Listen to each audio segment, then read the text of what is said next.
Which one am I taking the eyebrow done? 100%. My buddy Shane over here said he wanted to learn how to do eyebrows. So I was like, Oh, well, don't ask me. I go get them done. I'm a supportive friend, you know. He wants to chase a dream. I said, why not? Here, practice. It's all good. Huh. Okay. Oh, yo, we got Shot shot glasses. glasses. Hey, so okay, I have my drink. you got your drink. So this is what I had because of the 100%, our issue. So That's I got this one.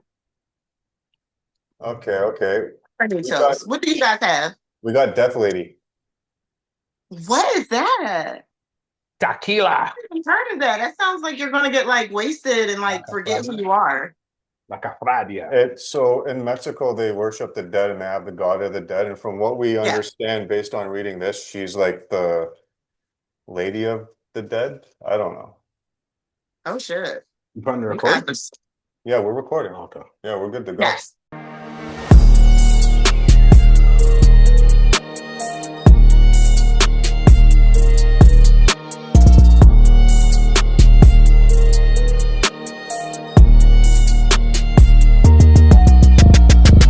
Okay, Yes, so episode, we don't know what episode number this is because we don't know the order we're going to be uploading them, but this is episode whatever with Amanda Brown.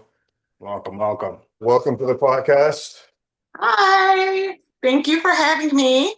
Thank you for joining. And you are an actress in an upcoming TV show called Around the Way. Yes, yes. And I'm like actively like auditioning and things like that as well, like on a regular basis. So I'm Okay. practicing. Yeah. Okay. But I also work in human resources as well, like for my regular life. Got you. So your regular life, you're in human resources and Yeah, I'm all you're corporate. pursuing the acting and we got a lot of stuff we want to ask you about the whole acting thing as well and we will go from there. In this episode, so on our end, we're going to be smoking the Escobar Connecticut. Okay. What's Com that? I don't know. Well, you got the package, right? You got, I have it. I was waiting for the right time. so have you opened it yet? No, I wanted to wait. This is a special occasion. I wanted to wait, and also I wanted you to explain what I'm going to be smoking and how to use this cute thing. This cutter is adorable. Yeah, everything's brand new, ready to pop open now. All right, so open up your package and there's going to be 3 different cigars in there. Okay. Okay. So this is the red one. They're really cute. Okay, so I have red. Don't laugh at me. Okay. And then, so I think I'm going to go with the gold one. Okay, so I'm going to explain something to you. Well, what else? Okay. So the lightest cigar is going to be the Connecticut with the blue. Okay. The next medium strength will be the Habano, which is the red. Okay. And the red is the medium, and then the strongest one will be the one in the gold, which is the Maduro. So select your cigar wisely, because I know this is like the second time you've ever smoked a cigar. Yes. So if you want to get a nice full-on cigar buzz, go with the Maduro. All right, I think I'll just do the middle one, the blue one. It's lighter, so I guess that's how I'll be able to That's the determine one we're stronger. Yeah, the Connecticut is the lightest one. That would probably be what we would recommend for you to go into this venture of cigar smoking. Okay. So we're All right, gonna. that's what we're gonna do. So now, if you open up the cutter, so that's a cigar cutter. If you take that out of the package, This one. It's really cute. Oh, don't. Okay, you guys. I see what you guys are gonna be laughing at me the whole We're time. dudes. What do you expect? You're calling this the cutter package cute. Dude. We're gonna laugh. hey, we're 2 episodes in already. We're already in the bag a little bit.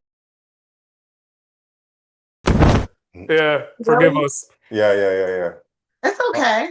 So if you slide the cutter open, Mm-hmm. you'll see like a V shape in there, right? Yeah.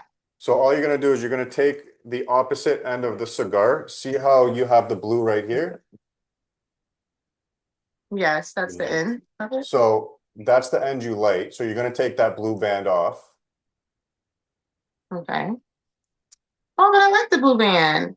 Well, keep it as a souvenir. Okay. I can assure you, you don't want to smoke it. A So memento this of. the ribbon. Take the ribbon one off. Take the ribbon off. Okay. Sometimes they're a little bit tight on there. Yeah, that came off a lot easier than this one. What the fuck? Okay. Anyways, so what you're gonna do is you're gonna open up your cutter, right? Mm-hmm. And you're gonna put this end, see here, into your cutter, like The so. round end? Yeah. Yeah, the round end, that's gonna go into your cutter. And then you're just gonna press it down together and it'll cut it. But it's not even gonna fit in there. Put it in as far as you can go. Yeah, it's not gonna cut the whole thing. It's Yeah, just you don't cutting- wanna, yeah. You don't wanna cut the whole thing. Gotcha. Okay, so all right, I have it in there. And then That looks just good. chop it. Chop it. Oh my God, did I just destroy it? No, that's pretty much Don't it. do it again? No. No, you're good. Yep. There you go. So now Okay. you got a lighter, yeah? This is giving mafia. I'm prepared. I've been drinking smoothies all week, detoxing, because I'm like, this is gonna make me choke. No, so okay, number one, don't inhale it. Okay. Do not inhale. You'll get fucking real sick real quick.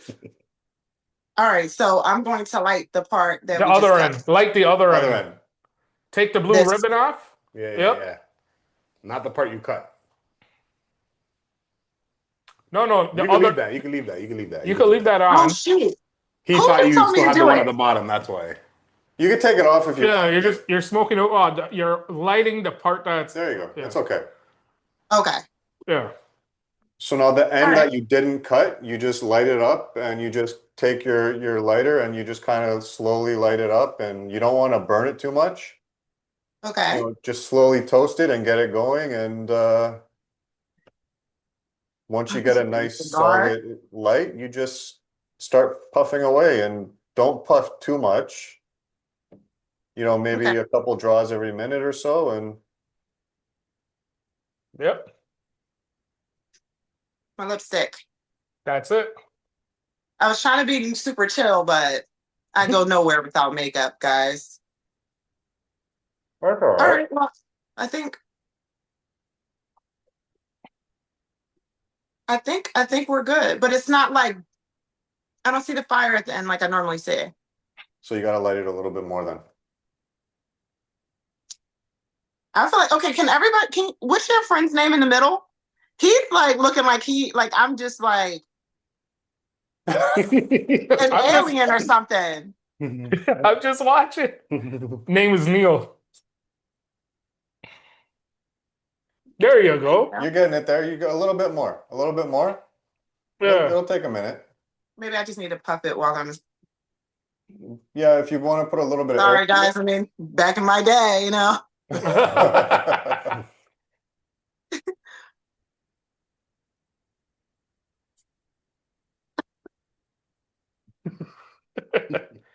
Okay, I think. Oh God, Don't breathe it in. this is Escrow cigars. Escobar. So Escobar From cigars. Canada? No, you know Nas, rapper Nas? Yeah, So he co-owns this company. dope. Yeah, and if you're a weed smoker, he's got a line of Escobar leaf wraps as well. They're already pre-cut blunt wraps. Just so you I don't know. know what you're talking about. What's that? You know. Well, marijuana is legal in Canada, right? Yep. Yep. Coast to Canada's like coast. the best place to be right now in the world. Hell no, to the no, no, no. Hell to the no, hell to the no, to the no, no, no. Hell no, no. No. Seems like the most peaceful place right now. No. We got our No, up here. No. it's that bad. It's This is that bad all over bad. the world, huh? It's a worldwide thing, but Canada is like real fucking bad. Yeah. Yeah. You Oh, want to stay as sorry. far away from here as possible. Visit Are you some- serious? Being a My resident. girlfriend. Well, my girlfriend she visited, And she enjoyed it. Yeah, visits are fine. Is the when you're living there. It's not so much Oh, like okay. it's not so much like the crime and stuff like that. It's like the laws, what you're allowed to do, what you're not allowed to do, what you're allowed to own, what you're not allowed to own. It's very controlling. Oh, okay. Yeah, Yeah. So you guys are like other countries right now. exactly. Yeah, to say that, Okay. yeah. Yeah, we're like almost communism.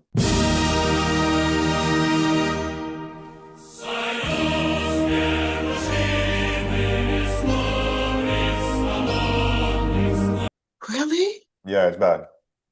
It's 2025. That's scary. It's we'll save that. We'll get into that one soon.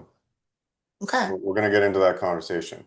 So you're an up and coming actress. You've been in a few roles before, yeah? Yes. Yep. I've been in a few roles. Yep. Um, My first role was I played a lawyer.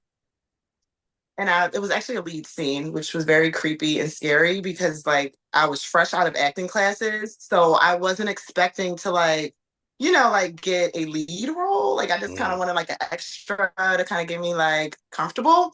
But yeah, it happened and I did it and it was the best experience ever. And I was just like, oh my God, I need more of this. Like I need to rush. Like I love the cameras, like, so I'm a little obsessed. Maybe just a That's little good. too obsessed.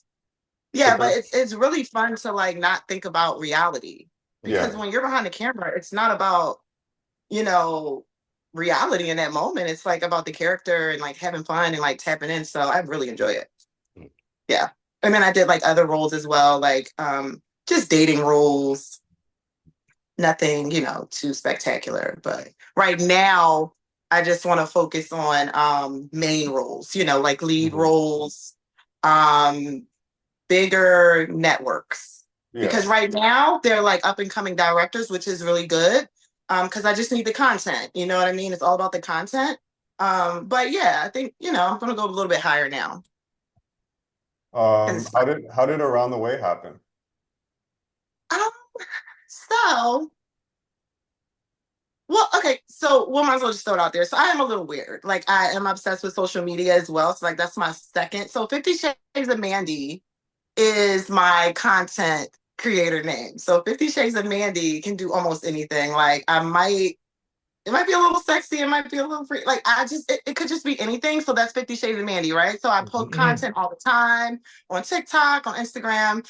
And this director, he reached out and he said, hey, I have like a lawyer role and I have a sergeant role. Which one do you want?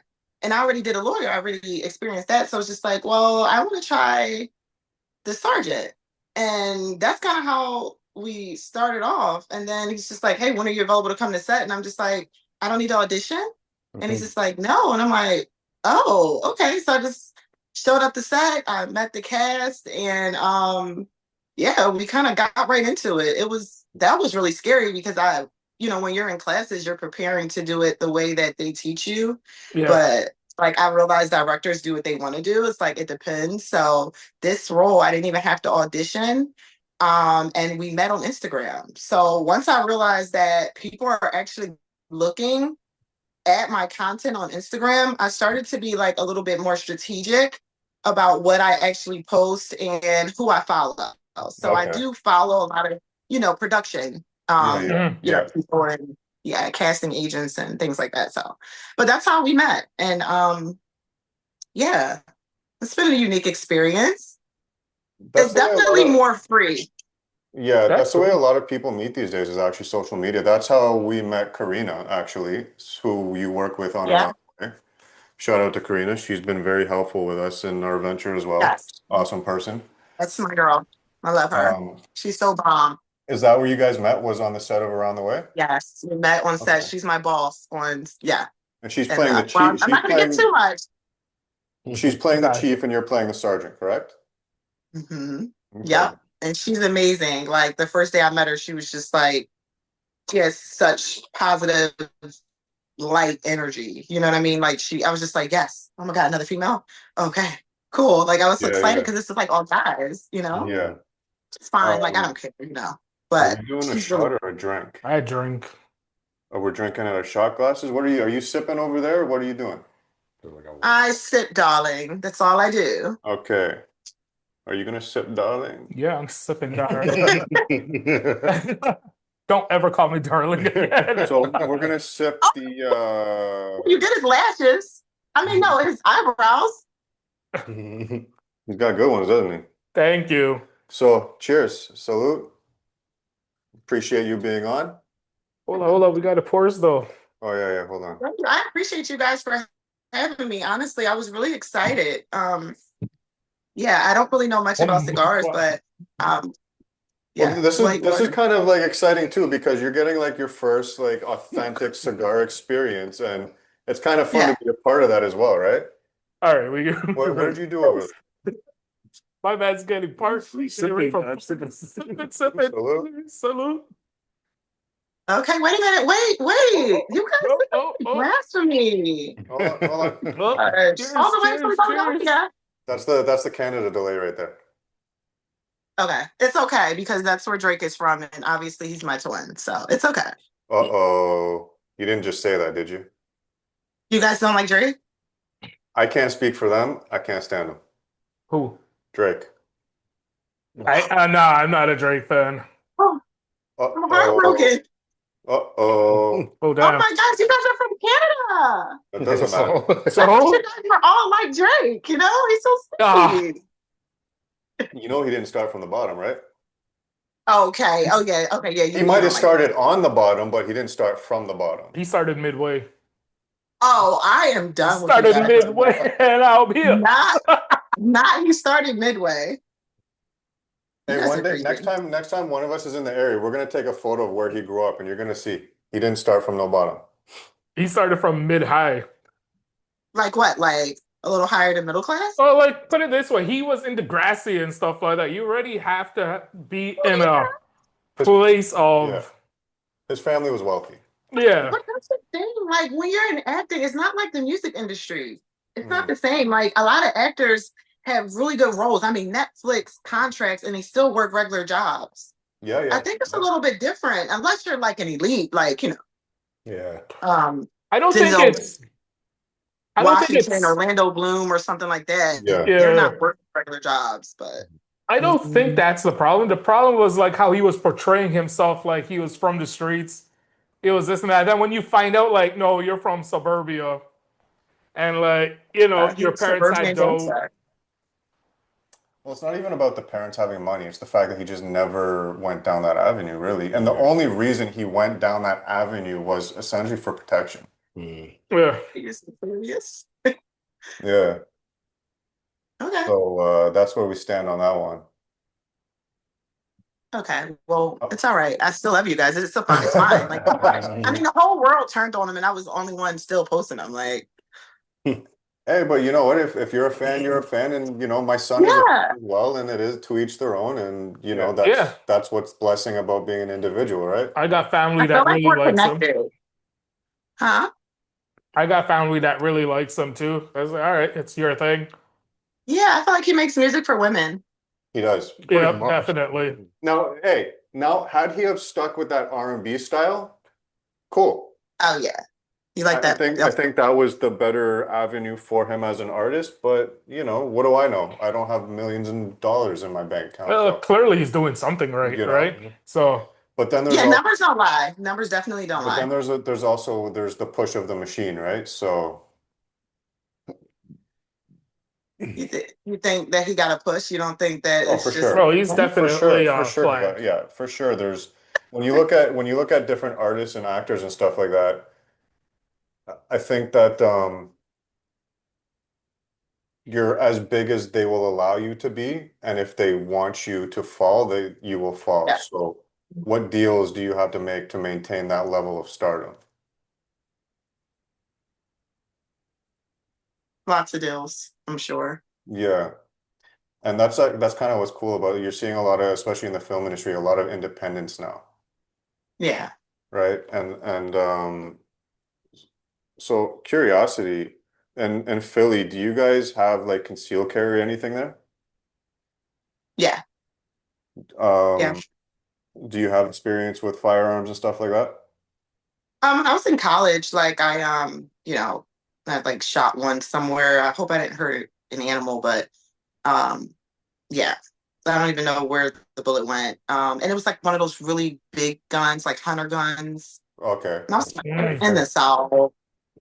Yeah, that was So, one time, but no, I'm not really. I'm not against it. Um, I'm still trying to figure out how that works with a toddler because my Gotcha. toddler is like so messy. So I know it would have to be locked up and have to be yeah. like hidden. And I just never really, I have to really map that part out. But I definitely think everybody needs a firearm for sure, especially the way the world is right now. Like I feel like Yeah. you can't Yep. even trust your neighbor that you probably known for years. You know, people were just kind of like switching and, Mhm. yeah, I think everybody needs guns. You guys, Um, what about you guys? yeah, we don't have a 2A up here, but yeah, we do definitely enjoy and promote the ownership of firearms. Yeah, I think when it comes to kids and children, I think it's education. You teach them how to handle and identify and et cetera, et cetera. And that gets rid of that desire to try it out and have a mistake happen. Once they understand the power that it has, they're less likely to experiment with it and have an accident. you're right. Yeah, that's true. Well, So that's good. You're right. it's like with my son, I taught him when he was 6 or 7 how to handle a gun, how to identify if it's loaded, unload, etc. Right? So if he ever, for what example, whatever reason, if there was one sitting there, he's not going to be like, "Ooh, a gun. Let me pick this up and play with And it." just pull the Uh-huh. trigger. Right? He Yeah. knows it's for safety. Yeah, Yeah.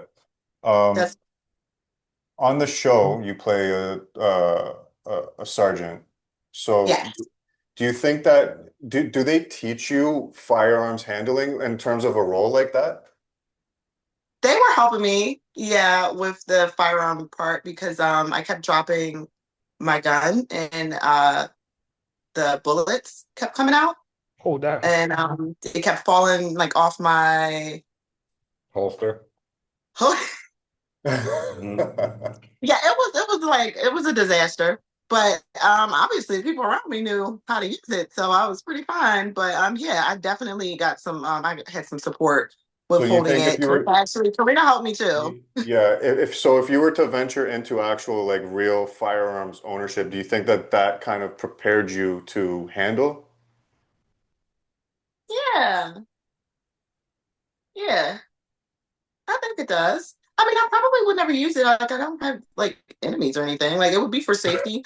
But You don't have no I'm ops? not, like, I'm not gonna be like, hey, everybody, like, stick up. I'm in a store. I just want to get something to drink. But like, I think that playing that role because it was so different, it did kind of give me like I was doing more research on like just like the legal system in general, like the Yeah. law and like police officers and like how they, like when they receive a call, like what are they thinking in their mind? Like I kind of was like breaking down like their emotions and how they feel and then like when they're in a situation where it's dangerous and they're pulling their gun out and they're like they have to be quick. I'm just like, okay. And then I get to set and it's just like, okay, well, just do what you saw on CSI. But I don't CSI. know. I guess because I never held like an actual gun like that gun. The one that I've actually used in the past was already loaded, and they kind of had it and would just like pull it. So I didn't Mhm. know how to put the bullets or anything in or anything. Gotcha. So this time I was just like, okay, this is really cute. This is fun. And then it was pretty cool because the director let me take everything home so I can kind of like do TikToks. And I still didn't do TikTok. I did a TikTok and I posted it, and TikTok said, "Oh no, you're not getting any views." Oh, they don't like that, eh? You Yeah. can't put the word gun, you can't put a firearm No, on there. so I We took it got down. we got banned on hip hop because I said Hitler. TikTok. No, TikTok. TikTok, yeah. Yeah, we Wait a got minute. So what did you say when you said Hitler? I'm curious. we did a TikTok is really podcast. political. We did a podcast and we were joking around about Hitler, and he made a comment saying my boy Hitler, and then I made fun of him for saying that. Sorry, You I shut good? it down for 5 seconds. Oh my god. You Whew. inhaled it, didn't you? I think that was probably in my mind marijuana from the 19 Yeah, like yeah. 90s. Yeah. So Okay, I'm when gonna continue. So what did you say? so I'm when you sorry. take a pull, just let the smoke sit there and then just Exhale. exhale it. Okay. What? Uh, Like just let it sit and okay. so I was essentially repeating what he said, and we put a short on TikTok, and we got Oh, complete. the troublemaker. Yeah, so we got restricted for saying Hitler. See, it wasn't so bad coming from me because I'm brown. But I see it so many times. I see so much. So I'm just curious. Like, I wonder how do they know? Like, Supposedly what? TikTok You is must have like, said something really deep. What, did you say anything? It no, was a joke. it was Like, a joke. It was a joke. There was no meaning behind it. There was no, like, for even the tone of our voice, you could tell we were just joking around. yeah. Yeah. I think everybody is so sensitive. Yep, that's the problem. Yeah. So sensitive along with social media. And it's just like, geez. I was so upset. I've had so many videos, even with the cigars, honestly, I didn't get as many views, or I would say traction as I could get because of the tobacco. They were saying, and I'm just Really? like, what? I'm gonna go to On Instagram then. That's on how I went to TikTok or Instagram. Instagram? Yeah, Instagram. No, it was TikTok. Okay, yeah. TikTok's very Nazi. TikTok is very easy Yeah, to get banned out off Yeah. of. Couple of I cuss didn't know words, that. stuff like that. You're yeah. Yeah, I didn't know that. Now I know, so I'm just kind of careful what I post, but not really. I mean, it's TikTok. Yeah, they don't want you to I talk see, real stuff. I They want see you to ads dance. shaking every day on TikTok, and that is not. I mean, that's about like 5,000, 500,000 views, and that's not being flagged. No, no. I don't want it to be flagged, but I'm just saying. There's again, there's a push from the machine to allow certain things and not allow certain things. You like we always say, they only let you see and hear what they want you to see and hear. Yeah. Yep. And Right. that's something in Canada that we have a lot of censorship in terms of our social media and stuff and our news outlets, et cetera, et Yeah. cetera. Okay. I agree. Um, playing a sergeant and playing, essentially a law enforcement role, did it give you any more of a insight or respect to law enforcement in terms of, the things they have to encounter and their snap decisions, or do you kind of still stand on whatever it is your view of law enforcement was before? Are you still at that point, or? Well, I've always had a certain level of respect for law enforcement. I come from a family, like I have family members that work for FBI. My mom worked for the state police. She's about to Okay. retire soon when she decides if she even wants to stop working. But I've always had respect for law enforcement. My opinions were always very different, or I would say my outlook was always very different. I came from a very secluded household, so a lot of my friends that experienced certain things were a little bit different than I experienced. Even like my guy friends, they experience, profiling or being pulled over. They got pulled over. I've never been pulled over. Knock on wood, please. Hello, if police officers all over the world, do not start now, okay? I literally have never been pulled over. And so like I'm always just like, why are you guys beating? Like, you know what I mean? I'm like, well, what are you doing? Are you not stopping at the stop sign? And obviously we're in a different day and time. There's good and bad in whatever occupation you have. But I always have respect for law enforcement. I just couldn't do it personally. But I respect them a lot. I think they're human beings that just decided to, you know what I mean, like protect and serve, right? Not everybody is bad cops. Yep. I agree Yeah, with that. of course. But It's there's just good and bad and everything. So I'm not going to be naive and say, oh, there's not like some baddies out there. There are, of I was course. just gonna say it's unfortunate that it only takes a few bad apples Yeah, to mess make it all all the up. rest Yeah. of them. Yeah. Yeah. I Yeah. think there needs to be a higher standard of qualifications to become uh, even just a street cop. I think Okay. I agree with that. I think you You should just need have a high school to, diploma. more in-depth background on yourself, your family, mental evaluations. The training. Hell Um, Yeah. yeah. even the things that they have to see on a regular basis, like the human brain, it's not hard to cope with that type of trauma that you witness on a regular basis. And Yeah. I think the standards need to be a hell of a lot higher to not just allow these egotistical idiots to become a street cop. I like that you said that. Now, I do have a psych degree. That's my nerdy part of it, right? And so I always look at it like I've watched some of the clips in the past. I stopped watching it, but in the past, I watched some of the mental health calls that the police departments receive, right? And obviously, me listening in on the call, right? I'm like, okay, this person is definitely out of touch of reality. Like, this person is not stable. I'm definitely experiencing a psychotic break, right? And you can hear it over the phone. They're like, oh, they're chasing me, or I hear noises. And so the operator's like, okay, well, is there anyone in the home with you? And mind you, the person on the phone is saying, I hear voices. They're coming after me, right? So when the police officers arrived, they were so aggressive. I was just like, well, that's not the way you would handle mental health. Because she's not trying to harm you in any way, shape, or form, but she could be trying to harm herself. And that's one of the things that I feel needs to improve. And like you said, the qualifications need to be a little bit more intense, and like the evaluations and the backgrounds.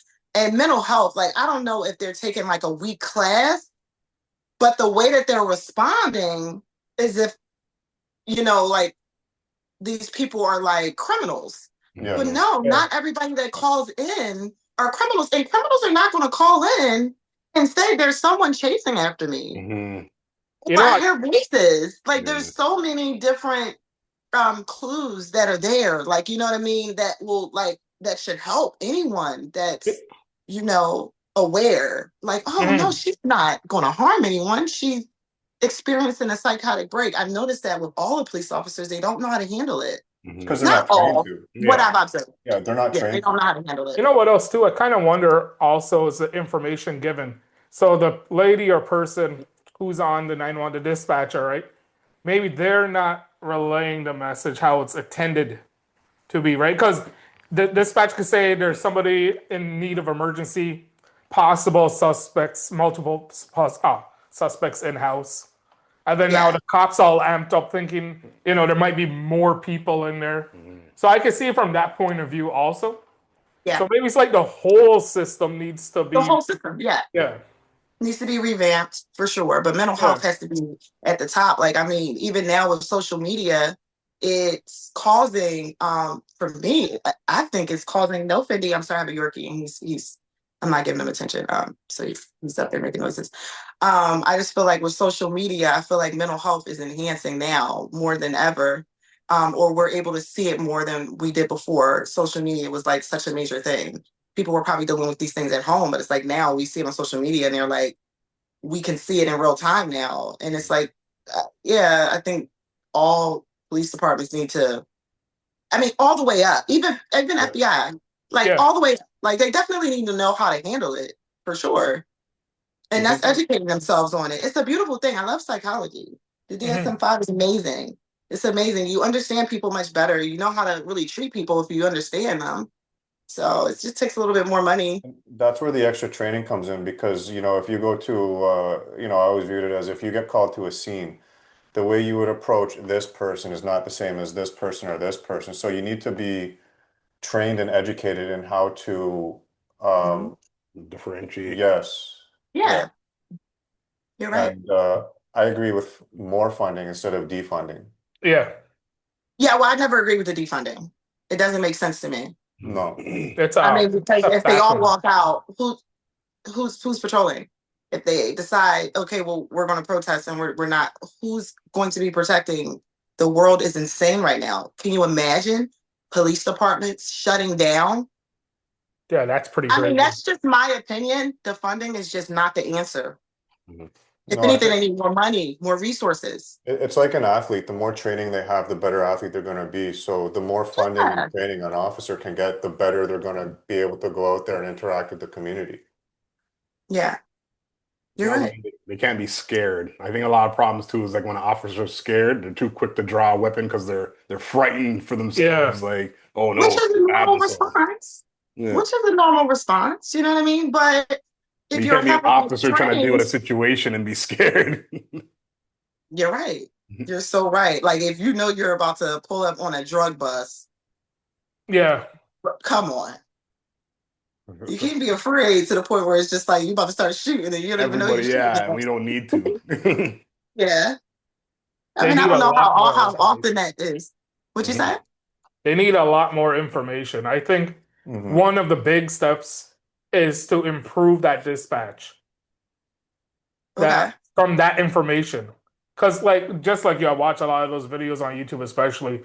And when you hear dispatch talking to the officers just like that, suspecting multiple suspects possibility. And like there's no like descriptions. Like there's no like, hey, this dude, this is not the first time he's called in. You know, there might be a mental situation here going with a de-escalation mentality versus guns up and aggravating. I definitely don't think the focus is on de-escalation these days. Yeah. I think it's more of an authoritative presence. Yeah. Yeah. You're gonna do what I say as I say or else. Yeah. And again, not all of them. There's a lot of really good officers out there. But unfortunately, we live in a society where the only ones or interactions that you're going to see are the negative ones. Yeah.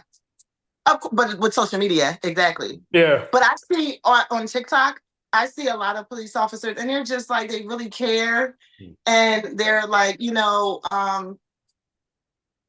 they want to know what's going on in the community. Like they go to community events and, they give back to the community. Like, I think they're a little bit still human, but I feel like some police officers may lose their human tendencies sometimes. And maybe it's due to the amount of deaths they see every day, or killings, or rapes, or all types of things. Think about it. I mean, trafficking, all types of things that law enforcement that they see, and then they have to go home to their families and they have to pretend like everything's normal, like they didn't just see, you know what I mean? Like that so in itself, I'm always in the middle, always. I don't know what it is about it. That in itself, what you describe it is a trauma for the police officer, right? It shouldn't be normalized to see like brain matter scattered on a wall, or it is a lot to take in.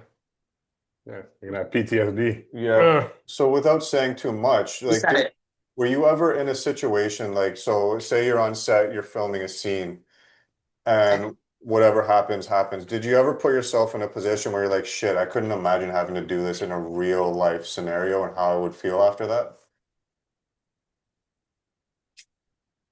Well,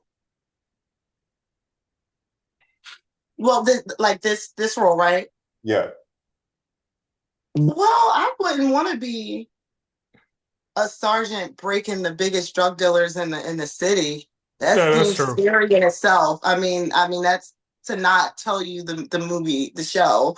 But we're busing really big dealers. And so in my mind, in the moment when I'm in that role, I'm just thinking, I'm just like, oh, in real life, I wouldn't want to do this. I wouldn't want nothing to do with this. Even in scenes where we're like pulling up with guns out, like we're about to do a drug bust, and it's just like, this is creepy. This is scary. They could be right across the street. There could be shooters on top of the building. Like that's insane. That's intense. So I get a little bit excited that it's fake. But in my mind, but when I'm in the role, though, I try to, I try to go all out and kind of make it seem as real as possible. Yeah. But yeah, I guess to answer your question, I want nothing to do with it. In real life, I will be better off working in HR for the police department than working on the streets. Okay. Understandable. Not everyone's built to be. Like you can send all of the the anybody that's like suffering or experiencing mental health issues or hurt, you can send them to me for some therapy. But no, I'm not protecting and serving. I need to be protected and served. No, I'm not doing it. No. But we were talking about earlier, we were talking about politicians, and how, sometimes we think that politicians, they start off because they genuinely want to better the community. Do you think that there's a relation between law enforcement and like the similar mindset of politicians where you start off with this genuine wanting to help, and then somewhere along the way the machine just infects you and it just becomes this alter reality of you do as you're told? You do as what you do as you're told. Like, this might be the conspiracy theorist part of me, but I like to think that there's levels, and when you get to a certain level, there are certain things you're going to have to do, and you compromise yourself. And I do feel like there's times where I've compromised myself, maybe in my career over the years, and not so much that I've like exploited myself or anything like that, or I had to harm someone else to get to the next step, but I've compromised myself in ways I probably wouldn't.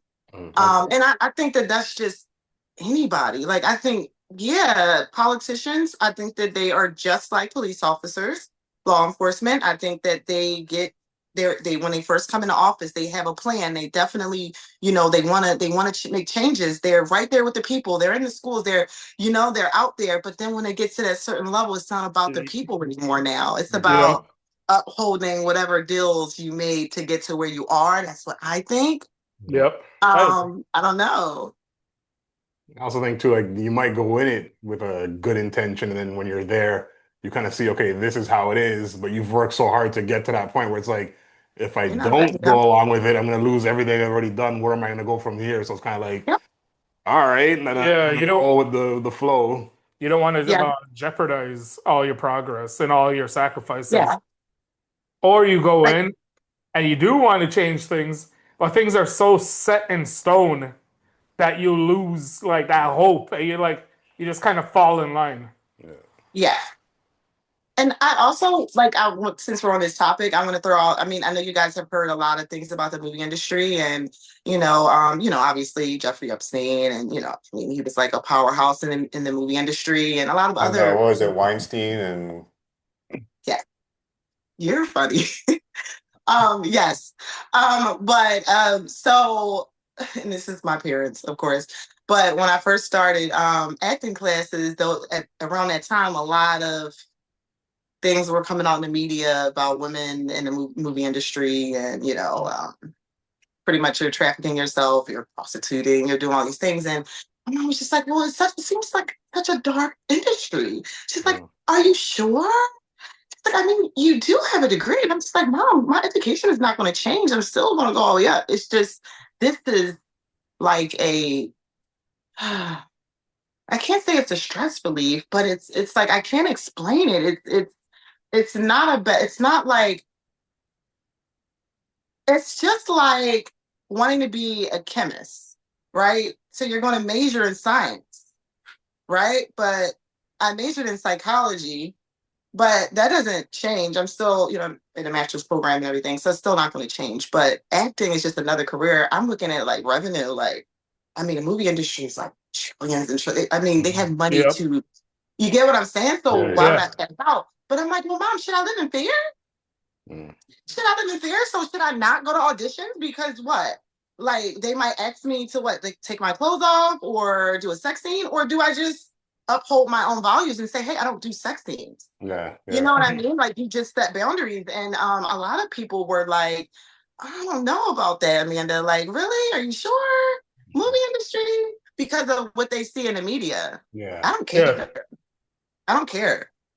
You set boundaries for yourself. You respect yourself. Most people won't even try you in that way. Mm-hmm. You know what I mean? And I'm not saying that there's not victims. I don't want to say that. Oh gosh, we'll all get canceled, guys. But I'm just saying that, I remember around that time when a lot of things were going on in the media, and it's like, so I guess I compromised myself by not stopping the grind and continuing to do the grind, just like politicians. They probably know what they're getting. Once they get to a certain level, they know what they're getting into, but they're not going to stop. They're not going to. I spent so much money on acting classes. Why would I stop now? Exactly. You know what I mean? Like, I'm not going to stop now. If anything, I'm going to continue to invest. And I feel like that might be how they look at it as well. Like, well, listen, I've already went to all these meetings. I met with all these people. I mean, I got all these people. They're expecting for me to deliver. And if you don't deliver, I don't know. I don't even think about it. So I just deliver. Yeah. Yeah. What do you think? I agree. Yeah. You know, you set your boundaries, stand your Yeah. ground, right? And that's it. I think that as you know, let's go into like the adulthood side of it. I think if Yeah. you're, let's say, 25 years old and you get offered, okay, if you want this scene, then you have to do this, you're making a conscious decision to behave in that manner when you could have walked Yeah. away. Yeah, versus a So 10-year-old that's been in the movie industry since they were yeah, like 7 you and their can't cry parents were like, victim. yeah, Yeah, like you can't cry victim when you agree to indulge in whatever said behavior is because I as an agree. adult, you made that decision. Yeah. I And agree.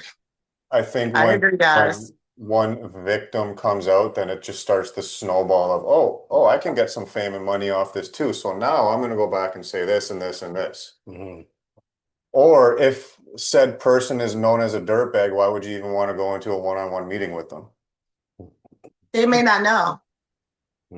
That's true. They come off so. You might not even know. May not know.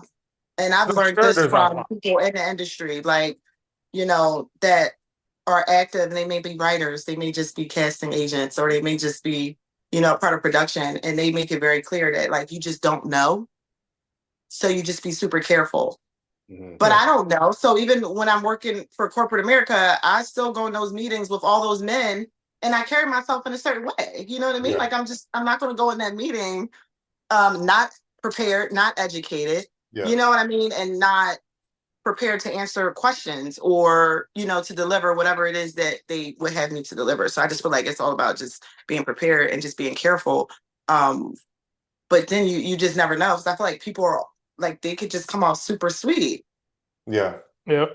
Like I can change your life. And can you think of like an 18-year-old? It's like, oh, I can change your life. I could put you on Netflix. You could be on HBO and all these things. What? An 18-year-old?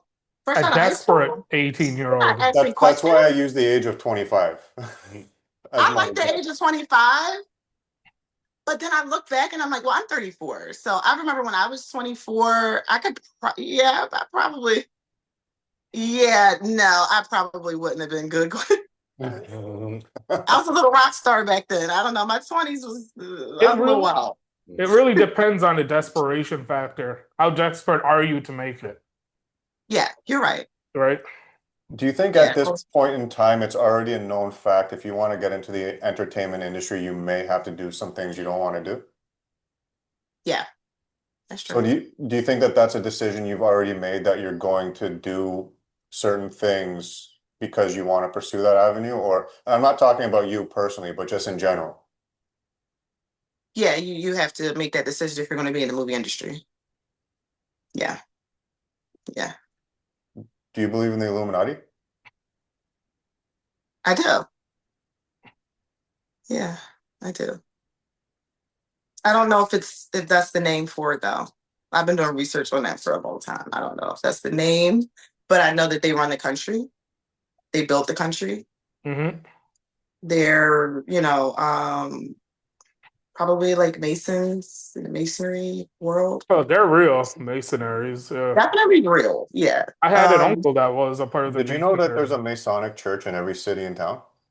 Yeah, we have one in Center City. Well, not just one. We have a few around the city, but the biggest one is in Center City. It's beautiful. It's huge. Yeah. Even Much Music is an Mason temple. Is it? Yeah. I didn't know that. Oh, yeah. You see the building? Really? It's right. It's labeled the Masonic temple. Oh, yeah. shit. Yeah, they're out there. Definitely. You can't go in unless you're a part. A Mason. Yeah. Yeah. Yeah. But yeah, they're huge. I do believe that there is an organization that controls the masses and controls everything when you get to a certain level. But that's why I was saying, like, there's levels. And I think when you get to a certain level, you just no longer have control. Yeah, that's what I think. I don't know. You're either in or you're completely out. Yeah. Well, you know, one, and he has a nice Porsche. And you can tell people that are in. You can tell. It's like they want to tell you, but they don't. Yeah. And then the ones that are not in it at all, but probably have been confronted, they're like, no, I'm good to go. I'll just stay independent. And it's something else. Like but it's not surprising. It's not. Somebody built this country. Somebody, printed the first money in the Yep. world. Yeah, I I don't know. agree. He's saying, yeah. Do you think that so our last episode that we just put out, we had Prodigy of Mobb Deep's sister on, and Yes. so in that scenario where he became so outspoken against the government and the machine, and then he just died of questionable causes, do you believe that if you start to speak out in that manner, that if you don't conform to them, they just literally silence you? I don't want to say that. I don't want to say what I was going to say, but I think I'm going to just say it. But if you were a part of the organization and then you think you're just going to stop, I just don't know if it works that way. Yeah, And I'll just leave it there. I'll just leave it there. I don't know. I don't think it's going to work that way. Like if you're a part of it, you've seen enough. I don't think they're going to let anybody just go that easily. So like once you've witnessed a certain level of things in the industry and you've already known and educated yourself on too much, you're kind of doomed. Yeah, it's like once you pledge. Yeah. Like once you pledge Greek, you pledge. You can't I think you can get out of it. I think I did some research on it in the past, like where people have gotten out of it, of Greek fraternities and sororities. But it's a major process. But even whenever you pledge, you go through ritual. You have to do rituals and you have to do all these things. And so once you're in the knowing, Yeah. I just don't know what happens after that. Like I feel in my heart and in my soul that they expect for you to be loyal until the day you die. Even if it makes sense and even if it's compromising. I don't know. That's what I get out of it. I don't know. Seems like everybody that speaks out about it, you're right. They like disappear or they're like sick or, but they speak out about it after being in it already or because there's a lot of people that talk about it all the time, but they're not in it. Yeah. Yeah. Never even seen it, don't even know if it's real, but the people that have been a part of it, I don't know. I just don't know what happens after that. That's creepy. That always scares me, just the thought of that, but they're not worried about me. Right now. Until you make it big. Yeah, Knock on wood. for that Netflix Yeah, special well, drop. well, hopefully I can make it big and not have to make it to the Illuminati's mansion. Got yous.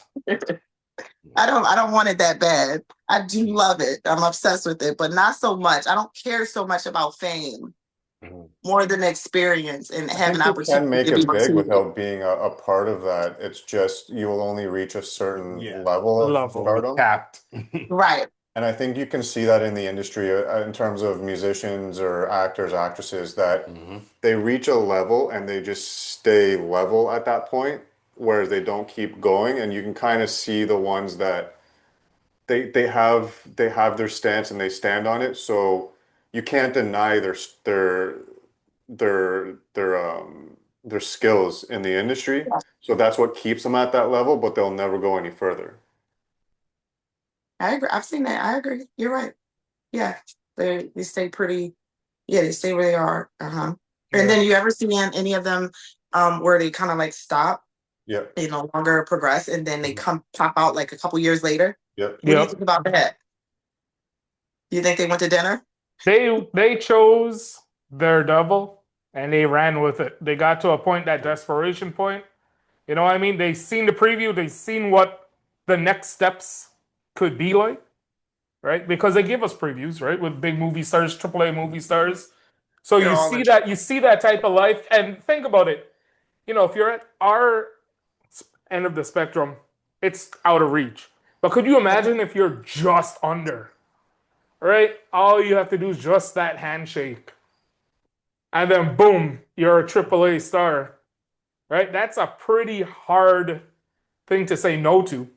Especially if I you've think been they're at going to it for meet you so right at your long. hotel. They're going to be right at your hotel. And you do a handshake. I don't think it's going to be that simple.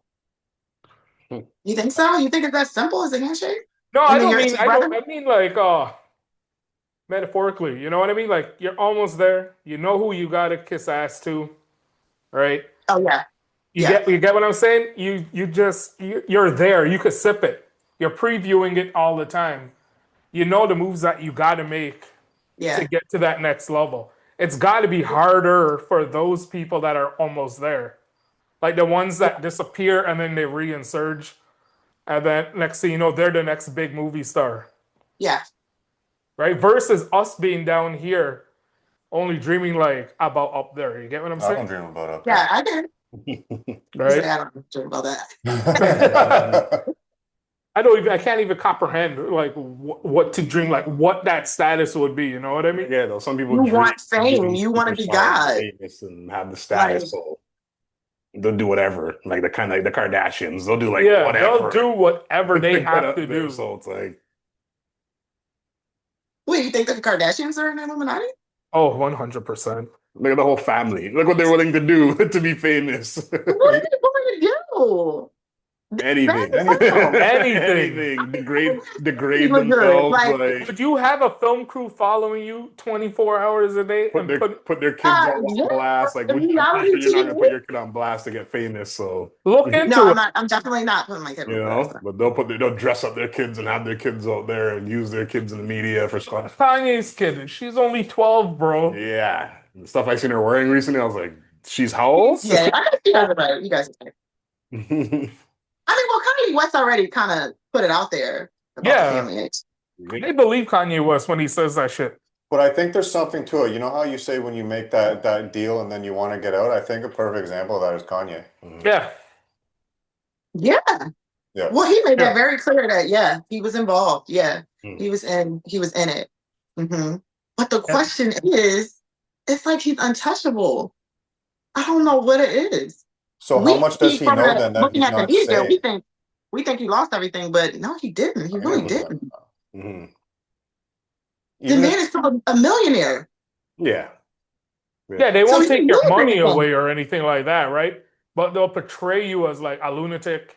Dave Chappelle. Crazy. Yeah, look at Dave Chappelle, right? All those guys. You're right. You won't lose money, but you'll lose your sanity. Yeah, and that upward rising, just like, nope. Right, you lose your sanity. I don't want anything to do with you. I just want to be on TV. I just need a couple, like $1 million. Just that's it. You don't have to give me $1 million. I'll be fine with like $500K because I can invest. But that's the thing. If people thought like that, okay, well, I'll get a couple of movie deals, whatever. Stack up your money, invest it, put it in stocks, whatever. Think smart about your money. You won't think so much fame. Because you're going to get the traction you're looking for if you're on a movie, if you're in a movie, if you're on a show that's playing every day, every week. You know what I mean? But I guess, it gets to your head, and it does. It does. It gets to your head, and you start thinking, you're like, but there's so much more to life. And then also social media plays a major part. You see all these people with all these yachts and, all these houses, these billionaire houses and things like that. And you're thinking well, there's so much more out there, right? So what do I have to do to get that? And then people really challenge that energy.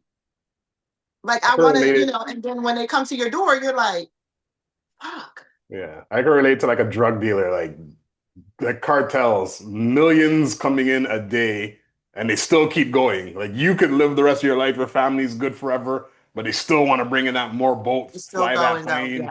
You don't need to, but they're like, I'm still going to do it. Might as well. With all that risk, no matter what. Yeah. Because it becomes more than money at that point. But you know what I mean? How many of them make it out? Now you need security.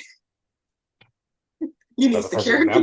They still keep going. Yeah, remember, they arrest all the big guys, but there's always somebody else just in the shadows waiting, right? Of course. Or they haven't arrested the right people, right? And these guys like Pablo and all those guys, they're just offers to appease us. Right, we caught some of the big ones, but this time they were never really caught Pablo. Pablo made a fucking deal to go and live in a castle in his own jail. Jail. They never caught Pablo. Who's the other one that kept out? Yeah, Guzman. Yeah. Wow, you said his name was Pablo. Pablo Escobar. Yeah, I meant somebody else. Goose Thunder, yeah. I do know about the Frank Lucas story. I did watch Frank Lucas before that movie. Mm-hmm. Oh, American Gangster. I'm sorry. Yeah. That movie was like really crazy. Didn't he turn out to be a snitch? Oh yeah, he ratted everybody out He at the worked for end. the CIA. Everybody out he Right? ratted after. But he'd kill people for ratting and then turned into one. Yeah. I truly believe Yeah. everybody's a rat. And it's just a lie to say, hey, don't rat. I'm not a rat. Right?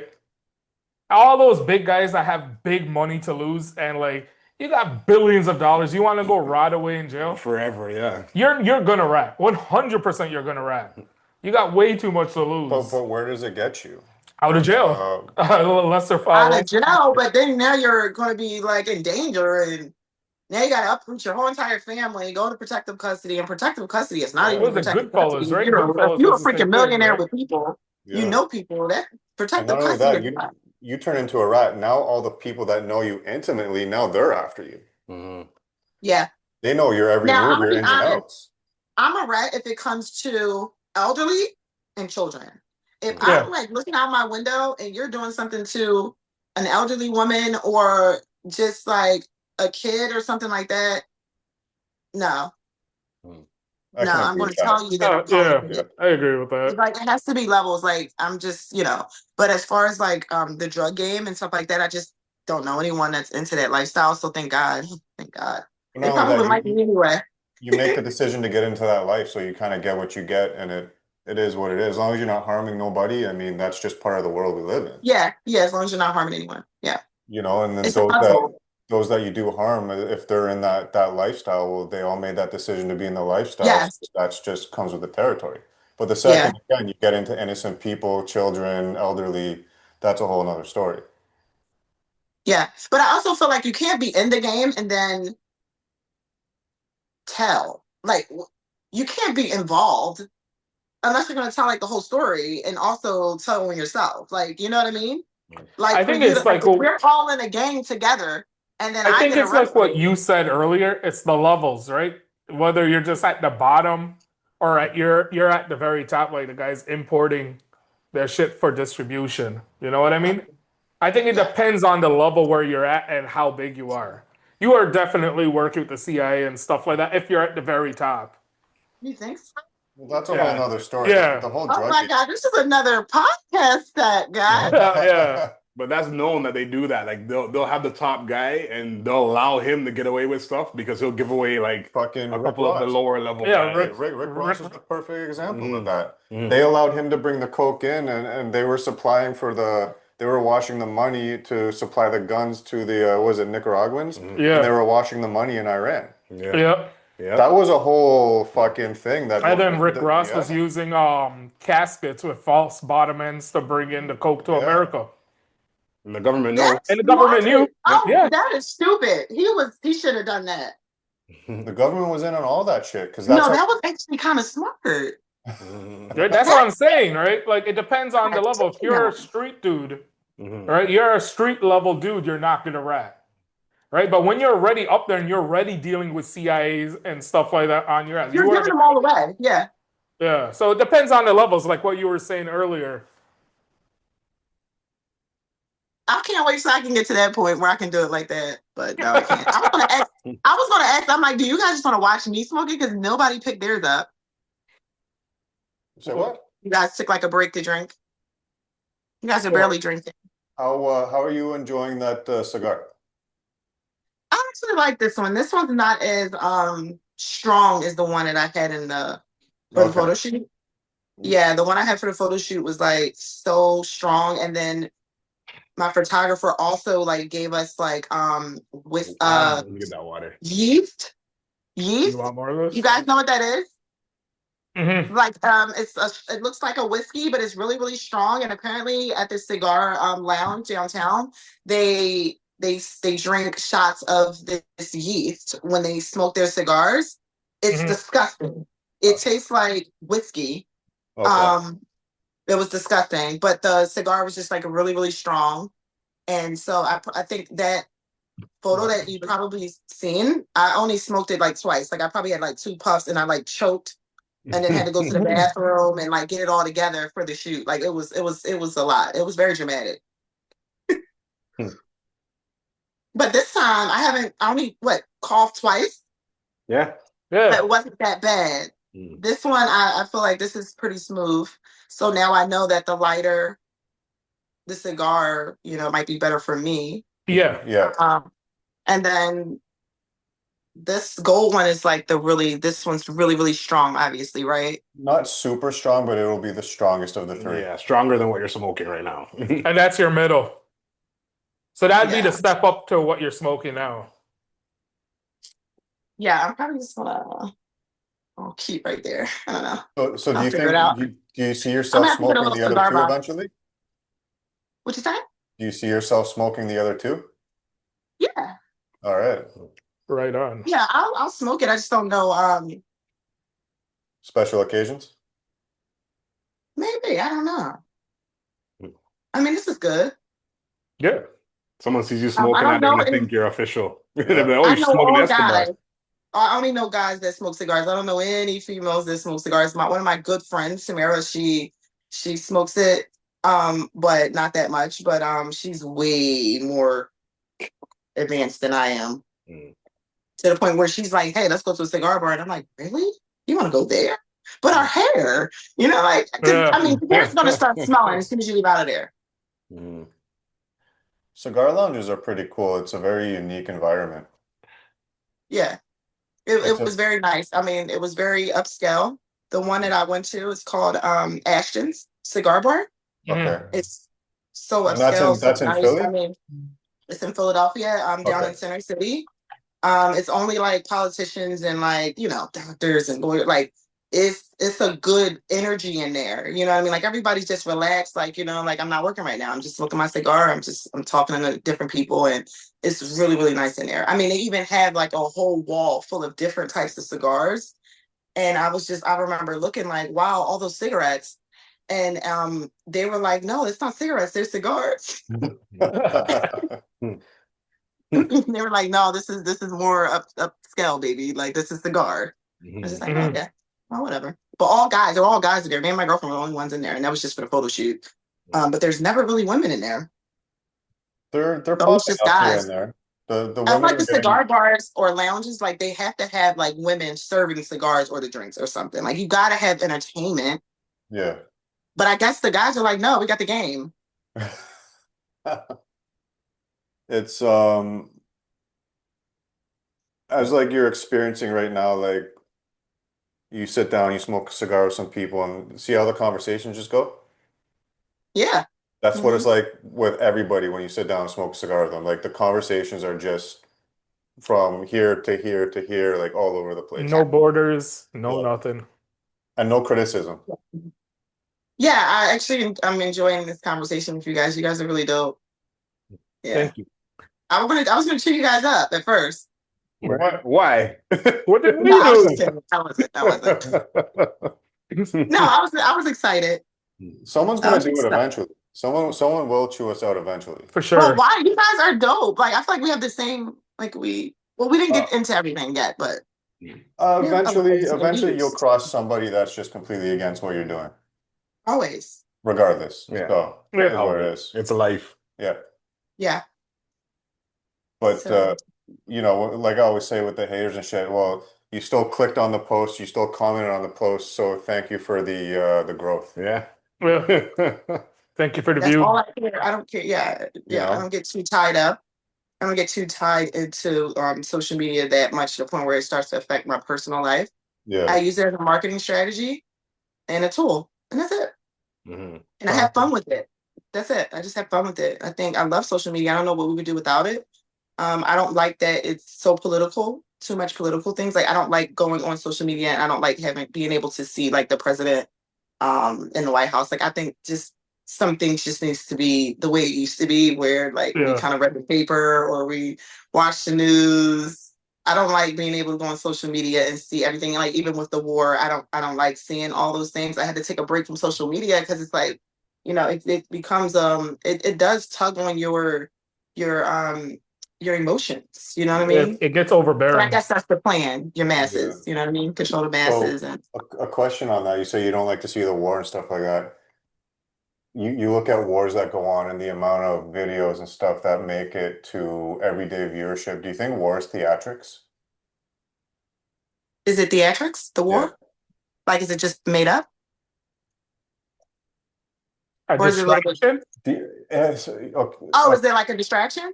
So Yeah. is it theatrics? Is it made up? Is it just meant to drive economy? I'm not denying that real war exists, but I think the level of that we see it these days, I think there's a lot of theatrics to it. Yeah. I do think it's more political than what's actually was being portrayed. Hmm. I don't think it has anything to do with religion at all. No. But more so, it's political. Yeah, I think it's very So political. do you know why everything that's happening, for example, in Gaza right now, do you know why all that started? Not really. So apparently it's to attain a new shipping route. Please don't tell me this. I want you to dig into it. I don't want to say too much because I don't want to get any facts wrong.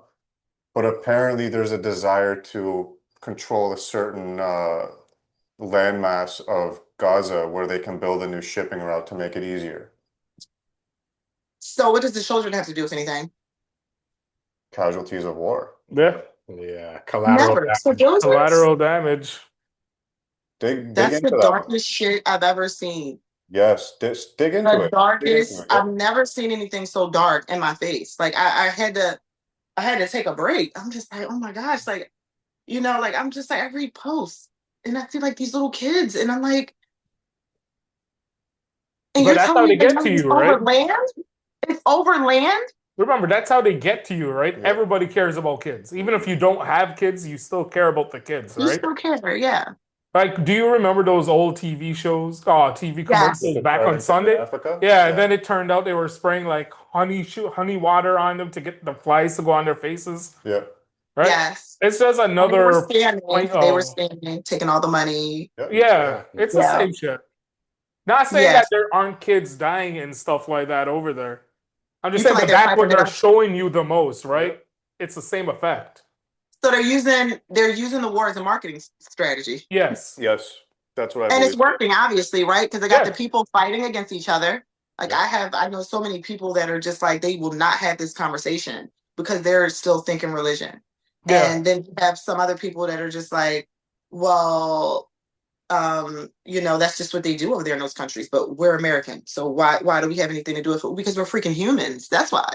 I mean, even if you can't go over there physically and do something about it, sometimes saying something or even praying, you don't even have to say anything out loud, to be completely honest, for you to support anything. Yeah. But it just seems like everybody's just all over the place. But I'm just like, am I the only one that's like looking at this like, but we're humans though, right? Like civilians, for the most part, when it's a war, do they ever have any?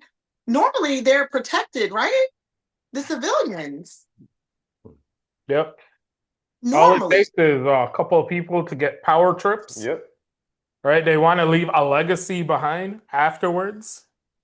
Right? So then they do what they do the wild decisions and they do what they have to do, right? Yeah. Like the war in Ukraine and Ukraine versus Russia, I believe that's Putin trying to leave a legacy behind how he restored the USSR. Right? Yeah, I read about that a little bit, yeah. Right? Like the Gaza thing with the ports. Yep. Right? I don't know too much about that, but they want to build. Makes sense. They want to build a new canal that'll make the shipping routes a lot. Who's going to build the canal? Through Nobody's Gaza. going to be left. No, they want to build it through there, so they want to make another canal. The thing is, if you building a canal, wipe out the people for the land. Well, look how much people died in building the Panama Canal, right? And that's the perfect example. That's what they want to do with Gaza. Is they want to build another canal to the ease of shipping routes. All right. Why do you think America is fighting so hard to get back control over the Panama Canal? Because the canal needs to be expanded for these new container ships that are wider and bigger. As they are right now, I don't even think a lot of them can use the canal anymore. So they have to go all the way down the continent and all the way back up, which causes money. Right? So they get back control of the canal. Yeah. So then they'll say, all right, we're taking this land, we're going to blow it out. and make a big giant one. So then that way they start saving money. Yeah. But you can't just, bomb, destroy, and build, because then that's too bullface in your face about what happened. So they gotta They make it a war, right? they And gotta then They're prolong. making it up. they make a Right. war. They So they sad. bomb and they do destroy the area. And then America or Canada or whoever it's gonna be is gonna be like, look, we're gonna go back in there. We're gonna build it back up. We're gonna give them ways to make money, i.e., a bigger canal. Yep. Right? It looks good on paper. It looks good to everybody, and that's it. It's all about the almighty dollar. It's all about looks. It's all about because you don't want to look like the crook. And I believe, correct me if I'm wrong, you share. Well, they look like the crooks. They, yeah. But to the general masses that don't look into this stuff, they just take the news, right? Yeah. It looks like optically it looks good. Yeah. Right? Even though there's some dark undertone to it. Yeah. Do you think that hell is on earth? Well, I'm a Christian, so no, I don't think hell is on earth. I don't think this is anything like hell. But I do think that this is the waiting area. I agree with that. Yeah, it's the waiting area, but then there's like, What yeah, and I guess that's limbo? well, maybe now this is like the waiting area, like this time frame, our world now, you know what I mean? And now that's why you have to pick and choose. I think it's more of a spiritual battle than it is an actual war. We're definitely in a spiritual war right now, and you're either on the good side or the evil side. That's what I believe. It's good or bad, for sure. So let me ask you a question. You say you're Christian, right? Yeah.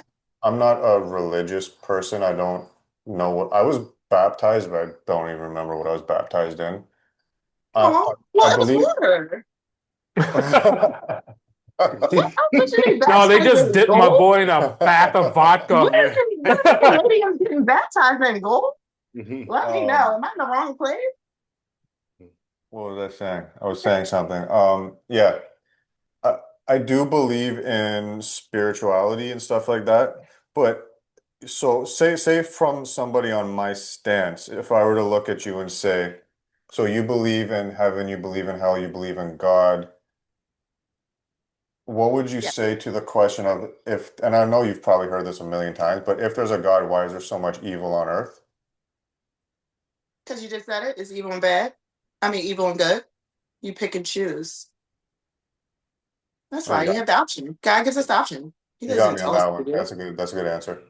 Hey, you have an option. You can go the good way or you can go the bad way. And the good way doesn't mean you have to be perfect. You just have to have a good heart.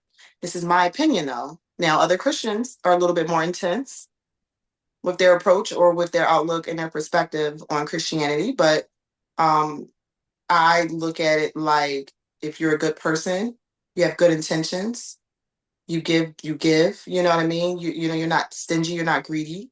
Yeah. You apply yourself and you stay positive. I don't think of God as being like anyone that's like, you have to be somewhat like me. Like you better hold the Bible and you need to be exactly like how the Bible, what the Bible says. Like, no, but I think we do use it as a guide. Well, if we hold God to the godly standard, no mortal human could be like God, right? Because God is the image of perfection. Absolutely. Right? So like my great grandfather used to tell me, son, you'll never be a saint, but you just live by the golden rule, which is don't do to others that you don't want done to yourself. That's it. And I think if everybody really lived like that, the place would be a lot of a better place. 100%. It'll be a better place. It'll be a better place. It's not. I don't think it's as deep as I've experienced a lot of Christians. They're a lot different. Oh, well, you shouldn't drink and you shouldn't do this and that. But I thought it was more so what you do when you're drinking. That's what I think. Obviously, if I'm in the strip club and I'm getting super drunk, and I'm watching like strippers, probably going to start being lustful, right? Well, I'm in that environment, but I still even then don't think that God is like, oh, we'll send her straight to hell. I just think that's just, an internal thing that I need to work on. But other than that, like, I don't think that drinking is going to make me go to hell. I don't think that wanting to be in the acting industry is going to make me go to hell. Or I just don't think that deep into anything, really. I'm more so spiritual in how I treat people and how I feel on the inside. And I know I'm not a dark person. But if I've had moments where I've have felt a little dark or maybe a little depressed or down, and then that's when I'll start being a little bit more into maybe therapy or walks or gym or whatever will make me A become one reset. with the time. Yeah. Yeah. A reset. Absolutely. A reset. Yeah. That's what I think most people need. And everything has to be in moderation because did Jesus not turn water into wine? If he doesn't want you to drink, why would he do that? He doesn't want you to be drunk and in a drunken stupor, but right, like I'm Hindu, but like when we fast and stuff like that, we're supposed to like not drink any alcohol. We're not supposed to eat, like consume any like. I used to tell my mom all the time, but even in Hinduism, all right, my God liked drinking wine, so my boy liked to get down. Oh my goodness! I used to get into trouble for that, but like. Right? Well, my mom, she's a minister, but she was a pastor growing up. So, like, I grew up in a very strict household where there was no alcohol or anything like that in the household. So, I was introduced to alcohol and like marijuana in college. Once I was already out the house. And even then, I was like, well, what was so bad about this? Yeah. Oh, this is not bad, but it's what you do. If I'm getting drunk and then I just start to develop this killer mind, now I want to go kill people, then, yeah, okay, now we're talking about something different. I think it's worse if you're super sheltered because then once you actually get exposed to things, it's like, oh, you're going to go like... Exactly. I think I really want to see I was a rock star. I'm trying to tell you, I was a rock star from like 18 to like... See, that's funny because like my background's Guyanese, right? So drinking's like a big thing. My parents never used to hide the alcohol. It was just out and about, right? And my dad would say, "Come here and take a drink with me," right? What's up? And it'll be a little bit, just a little shot, a little something. But when I became of age, I never really crashed out like that. Let's say because I was already used to it. I was already exposed to it.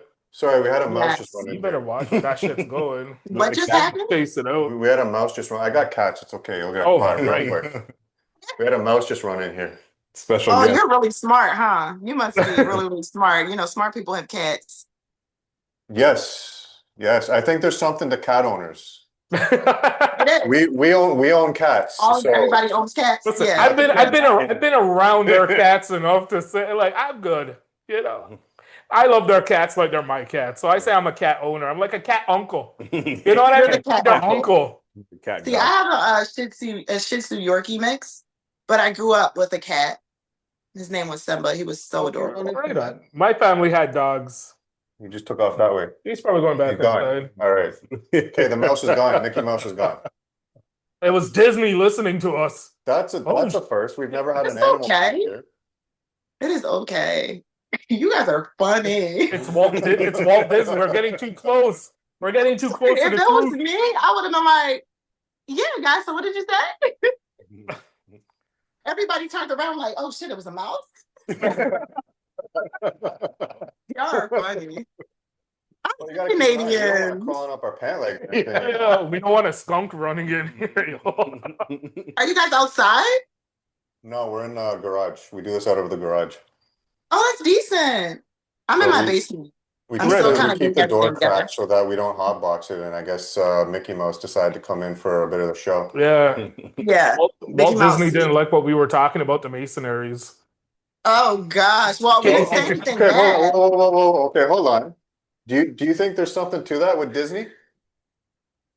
What? What about Disney?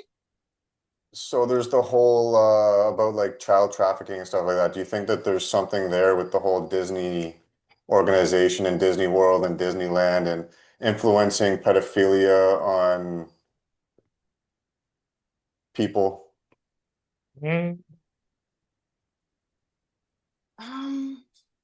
I don't know enough to say, but I just feel like pedophilia has been like thrown in our face for the past couple years, more than I've ever seen it. Do you think they're trying to make it okay? Yeah, like making it okay. Yeah, but there's an organization. Yeah. There's an organization. Oh my God, what is the name of it? Oh my God, it's for pedophilia. It's oh my gosh. I'm so mad that I don't know the organization, but they have an organization that is for men that likes little boys. That's fucked Look up. it up. That is That's fucked some up. real shit. Like, look it up. It's a real life organization. Well, And so I want to say about they want to make it as normal as possible. maps. Maps. Are you talking about Trafficking. Minor attracted persons. For real? That's a thing? Yeah, You didn't know that? Minor attracted. They tried to rebrand the name of it instead of pedophilia, minor attracted persons.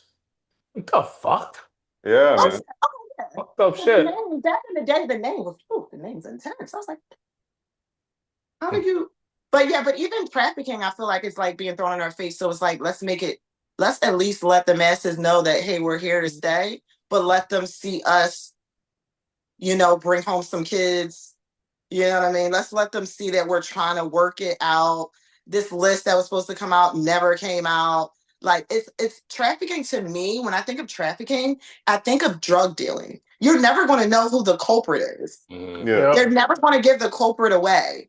And that's just how I look at it as well. Of course, I pray that, trafficking, especially, trafficking in general, that it eventually, goes away and, people are returned to their families. But I don't know why I look at it like it's like the unknown. Like, you know what I mean? Like you're just never going to know. Because it is the unknown. We are never going to know, right? They'll just throw some names out there, throw a couple people in jail. Make everybody feel comfortable. Like, okay, well, they're working Exactly. towards it. They're working towards it. They'll give you tips that you can use so you don't get trafficked. And, so many things now that I see. But to go back to Disney, I don't know. But if you think about it, all the kiddie movies that we watched growing up, all of those movies were kind of like sexual. Like when I look at them now, I'm just like, Aladdin was a little freaked out. Okay. They're based off of some pretty dark stories, like The Little Mermaid, if you ever read the original book. Yes. Right? That's a pretty dark. I mean, it's given sugar daddy in all the kiddie movies. And mind you, I'm not against a sugar daddy, but I'm just saying, when we were little watching those movies, those cartoons, those young girls, most of the time they were older men and one of the young girls. Yeah. Yep. Yeah. And those were cartoons. Now, going back, you go back X amount of generations, wasn't it like that in a lot of cultures where you would marry like that young in terms of 12, 13? Yeah, my grandma. Yeah, it was the cultural norm. It was. Yeah. My grandma was married. My grandpa was older than my grandmother. Like, my dad's older than my mom. Like it was a thing. Like, I don't think that that's abnormal. I think it becomes abnormal when you're like in your 40s and you want like a 15-year-old, 18-year-old. Like, why? No, that's fucked up. They didn't even know what to do with you. Yeah. Yeah. I know my grandmother was underage and my grandpa was old. I think there was almost a 20-year gap between the two of them. Yeah. We learn something new about him every podcast. Said, what the? No, I don't know that. That's what my aunties and uncles told me. Like there was a huge gap between the age because my grandpa died a long time ago. Culture, don't you guys marry? Isn't it like traditional organized marriages? There is like organized marriage, but usually when that happens, like it's like two kids already like promised to each other. There's no like crazy age gap and stuff like that. Yeah, right? It's usually like two prominent families having kids. I think they have more so money. Exactly. It's not like I have a daughter, I'm gonna marry. You're married off to this grandpa. You know what I mean? Could you imagine like having a pre-arranged marriage and you show up and you finally see the person, you're just like, yeah, no. Yeah. No, I'm not doing this. Yeah. Yeah, I'll be like, come on, mom. Like, can he be cute? I do know a couple I probably wouldn't. But you know what? I'm so obsessed with the medieval times that I don't know. Like, I love those times. Like when like there were like organized marriages and it's like the prince met the princess, but they never met before, but like the families were like organized and then they like shipped the princess off. I love that. Like I have a good friend and they're Afghani, right? And they have an arranged marriage.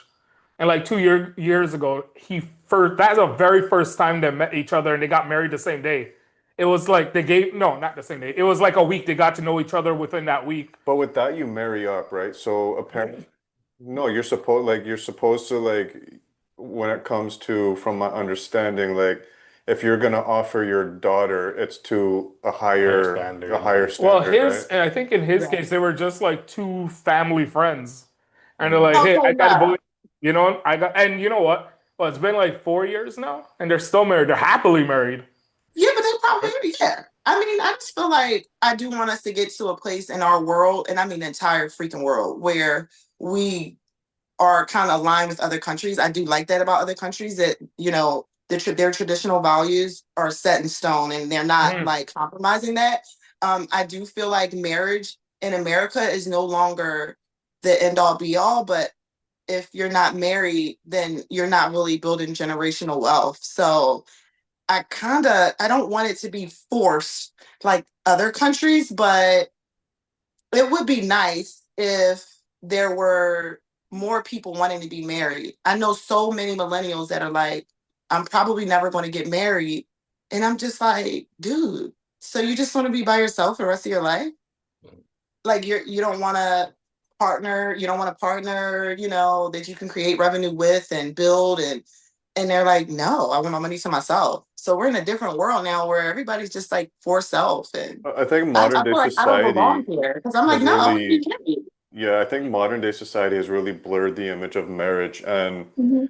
they've gotten rid of the traditional man-woman roles in this world. And, you know, I firmly believe a man has a role and a woman has a role.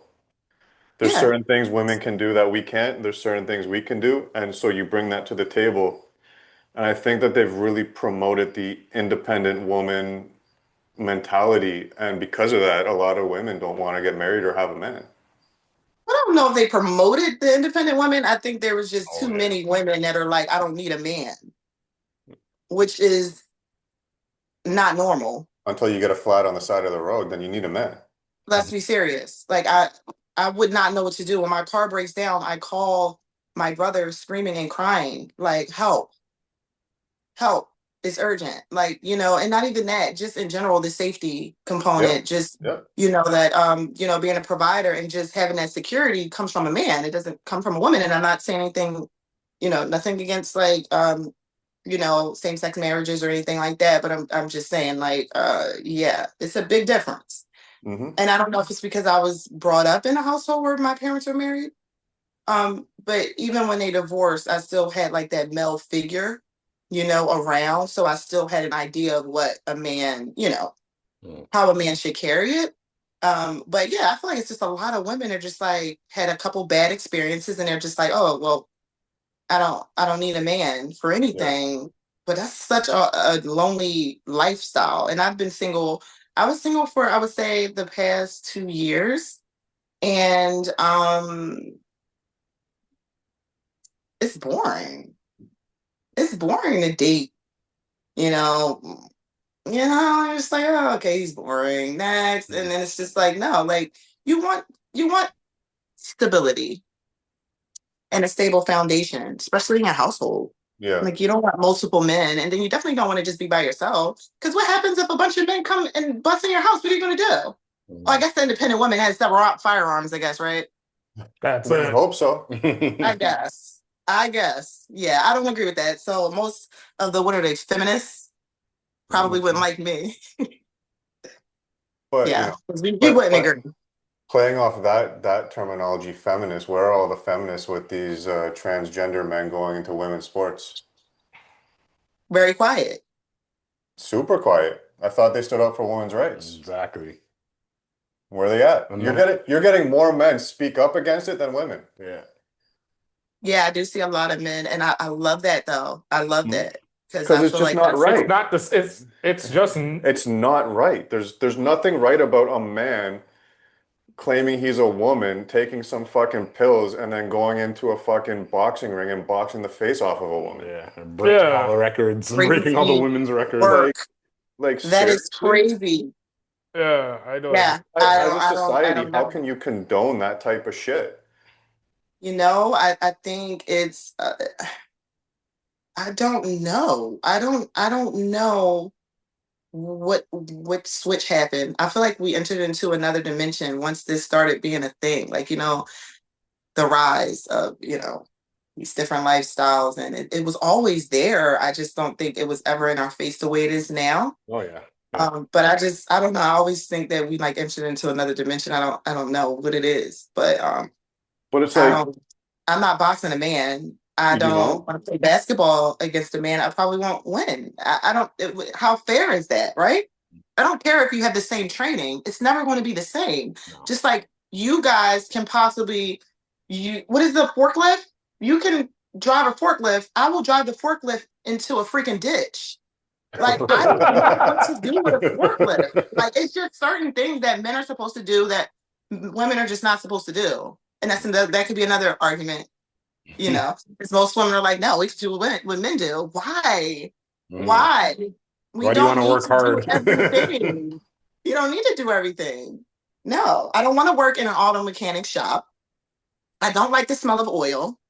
I don't like gas stations, so I don't like pumping gas. It's like so many things that like I just don't know what happened to like the feminine women that are just like, I need a man. Like I want a man around. Like I don't know. They've And been now the men are, silenced, is what they've been yeah, silenced. Yeah. But the yeah. government pushed And that because the government I have wants gay guy access to friends. two incomes. Yup. I Well, have gay guy friends, but they're not like well, no, transgender is not the same. So they're not transgender. but even that, They're- okay, let's just say you want to chop off your dick and get some titties and fucking whatever. Like that's cool. Do what you got to do. Like what you do in your private life is okay. But where did we blur the lines that now you think you can compete with a woman? Your bone structure is still the same. Your strength is still the same. Genetically, does not go anywhere. You know? genetically, you're still a male or a female. You know what I mean? Yeah. But just because you make some alterations doesn't mean genetically like you've changed. Just because you put a Ferrari body kit on a Prius doesn't make it fast like a Ferrari, you know? Oh my goodness. We just shook her. Oh, wait a minute now. The way plastic surgery has enhanced, we can make a Bob look like a badass Bobby. I'm just saying. The way it's pretty intense now. I mean, these scientists are going in right now. Like they can create so much. There's money in it. Yep. Yeah. The It man is. winning one Woman of the Year is insane though. That is pretty crazy. Yeah, that's and wasn't there a man in what, the Miss Universe or something? Something like that. Some What? kind of thing. Yeah, there was something about a transgender that was in Miss Universe or one of those pageants. But like you look at all the women that all these years put all this effort into it, and then they get beat out by a man. Yeah. Like, Wow, that would probably make me feel so insecure if like a man won a beauty pageant. imagine a man was voted a better looking woman than a woman. That's Dude. fucking Can you say fucking self-esteem? tough. Self-esteem is going down to zero. There's no way in the You world know? you think I'm supposed to be at the highest level of my confidence, and a man just won. But then there's another end of the spectrum. Like, let's just say, for example, that I went into a ring and I'm a professional boxer, and some woman transitioned to be a man. I'm going to look at that and go, I'm not taking this fight. So where are the Yeah. women, for example, saying, I'm not competing with this? Yeah, it's scary though. It's scary for you to speak out about it because you'll get canceled and you'll lose everything. Especially if you're on a team. Mm. If you're on that team, and if the whole team speaks out about it, you'll probably lose your contract. You'll lose the opportunity to play, and you probably played your whole life to get to that point. It's But when you scary. get your face boxed in, you're going to lose everything anyways. Oh, I wouldn't have did it. I would have had to see. That's what I'm saying. Like, I'm not doing. I would not. Are you crazy? So I'm gonna look this up when we get off of here. So you mean to tell me that there's like men boxing women? Yeah. So I'm going to give you the exact name, Fenelon Fox. Look it up. It's a man that transitioned to a woman, and it was an MMA fight, and I believe, and I'm going to say he broke another woman's skull or something like that. Oh yeah, I remember. Yes. But he didn't get in trouble because he's transitioned. Now, so that person transition, look it up, Fenelon Fox. Now, that man eventually came across a woman that beat his ass. And then that was the end of his MMA career right there. Wow, this is yeah. pretty deep. Yeah, when you get That's off, deep. look it up. Okay, And I will. let me know what you think about that. I will. That was a pretty brutal fight. Yeah. I think I was here watching it with you, right?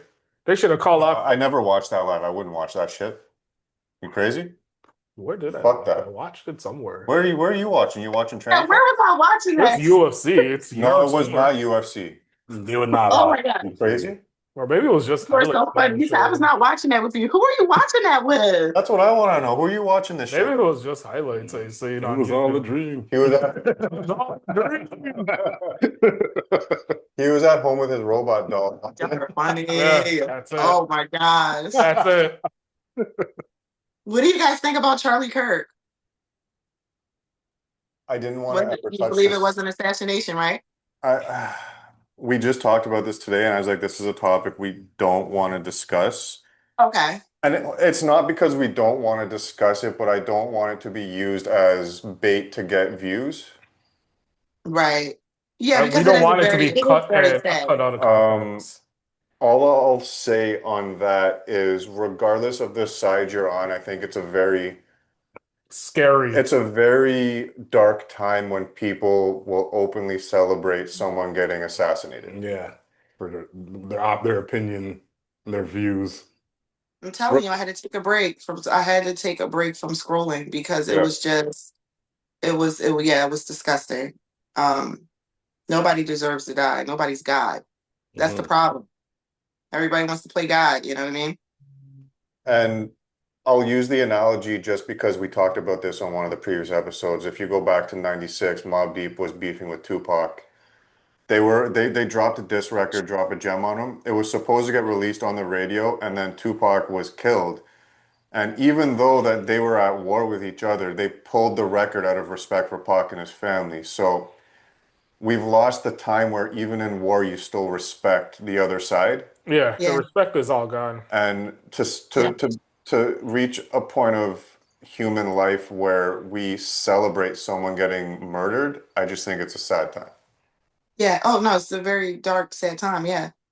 You definitely got to pick a side. I would like to revisit the conversation when all the stuff has died down. I just don't want it to be clickbait type stuff. You know what I mean? I actually appreciate that because that's all I've been seeing. Yeah, and you see a lot of people when there's something like, flooding the market, so to say, they want to jump on it because they want those clicks and views too. And I just don't want to be those people. Yeah, well, you guys are not those type of people anyway. You guys are authentic. So if you get a lot of views, you guys are just authentic. But I think it does something to, free speech is free speech, and you have to accept not it. anymore. Yeah. Right? I don't know about that one yet. Like you could sit there and you could, say whatever you want to say, and that's your right as a person to have your opinion and views. That doesn't mean I have to hate you for it or want to kill you for it or celebrate your death because of it. Never, no. It's a fucked up time we're in to see so many people celebrating someone getting murdered. Yes, I agree. Yeah. Well, that's why I also said people were saying like, that the war in other countries, that, whatever goes on in other countries has nothing to do with us. And I feel like that's just a lack of knowledge and understanding. Because you should educate yourself on world news. You absolutely should. You're not going to know. I don't know. Or maybe I'm just one of those people that just always like to do research. But I always love doing research on other countries. Like, it's so much more than America. Like, this is just, you know what I mean? So I don't know. And I just think that some of the things that I've seen about the war over there was kind of similar to the assassination. It was like people saying like that's what they did, and oh well, and we don't have anything to do with that. Americans need to mind their business, and it's just like I think we've been minding our business for a little too long, and that's the problem. Yeah, I think we mind our business until it's about money. Yeah, it is, and that's what funds war is money. Yep. War is good for the economy. Wow. That's an unfortunate dose of reality right there. War boosts economy. Yeah. So there's motivation for war. And to prolong it. Yep. Yep. Wow. I think we're reaching a time where political assassinations, unfortunately, are becoming a normal thing. There was an assassination probably a few months ago in Colombia, in Bogota. Another political prospect for president. He was shot while he was doing a speech. He died a couple months after he was shot, so he didn't die right there on the spot. But I think, when you say it's not our problem, well, if you pay attention to everything going on in other countries and now in America, political assassinations are kind of coming back. Yeah, even the mayor of Mexico. Remember when she talked against the cartels and stuff like that? They found her dead. Hmm. Now that was crazy. That That was was, very scary. Like I don't yeah, remember super messing with the cartels. yeah. I just Remember, don't that's know. I thought just, that was just a group of people we just never like bothered. Everybody knew a little bit about the cartels or enough, and you just. But yeah, that was the big one. That was really big. cartels are huge. When they have money to develop submarines to smuggle stuff in, you're not talking no little chump change there, right? Oh no. They've always had submarines. Pablo has submarines. They found a submarine off of the coast of Guyana. They're abandoned. Yeah. I Well, that's guess. what we think. Yeah, yeah, yeah. Never know. It's true. You You never just, know. The you machine just is in full operation and we can't stop it. yeah. We just got to work with it somehow and work around it, Stay in your lane. you know? Mind your Stay in your business. lane, but educate yourself. Yeah. And it's Definitely fun. want to be in the knowing. Like me, I want to be in the knowing. I don't have to. I'm not going to be able to change everything. I'm not But you married. want to know what's up. Yeah, of Yeah, course. I agree Enough to. 100%. Yeah, I don't ever want to walk in a room and not be aware. If that Yeah. makes sense. I don't know. Yeah, just want to be aware and prepared. So I got a question for you. Okay. Um, looking at our modern times, they're trying to erase certain aspects of history and kind of rewrite history, so to say, right? Yeah. So how much of history we learn in the education system do you think is actually legit and valid? I told you we're going deep on this one. I do think there's some things that's missed. But for the most part, I believe that the history that I've learned was real. I don't I don't want to believe that I've been taught the wrong thing all these years. And I also never just focused on what I learned in school. Once I got to high school and I learned how to do my own research, I never Yeah. really just let the history teachers just tell me anything. Like I did further Yeah. research. And I think that that's the problem with the world is even with students, even when I worked in the school system, like I always encourage the students to like do research outside of what I'm teaching you. Like, yeah, we're teaching you about the I don't know World War I and II, whatever. But like do research outside of it. You might find a little bit more information outside of what we're teaching you. Teachers can only teach what's in their curriculum. They Exactly. can't go too deep in. But if you go to a library and you actually read a book, you'll find that there's a lot you miss. Yeah. How much time are these students in school? 8 hours a day. Right? So how And much information is so easy to come by now. It's not like back in the day. it's everywhere, but everybody's focused on social media, right? Yeah. And this agenda that now everything we learned is all a lie. And I don't know if I agree with that. I don't think it's a lie. I think that there's just some missing information, but not intentionally. I don't think it was intentional. I just think that we just needed to go outside of the classroom. Yeah. And I even with my kid, I mean, he's like super smart, but he's 3, but he's like really, really smart. He's like a sponge, but like everything he learns in daycare, like at home, it's like a whole nother curriculum for me. Like I'm teaching you different things and mannerisms and things that the daycare is not going to really teach. You know what I mean? So I don't know about that one. That's a good question. I'm trying to remember, was that critical race theory? Was that a part of one of the things that they were trying to, or is that what they're trying to put back is that what they're trying to put in the school, the critical race theory? I just think it's a generalized thought in terms of war. And so they always say that the history is written by those that won. Okay. So how much do we not know? And then even if you look at, you know, in our environment up here, they're renaming street names to get rid of this name. And so eventually in 20 years, we're not going to know, like the next generations are not going to know these names and these historical figures. So they're essentially deleting history of war. And even if it's, I don't know, slavery, like they're deleting certain aspects that we're just not going to be educated on.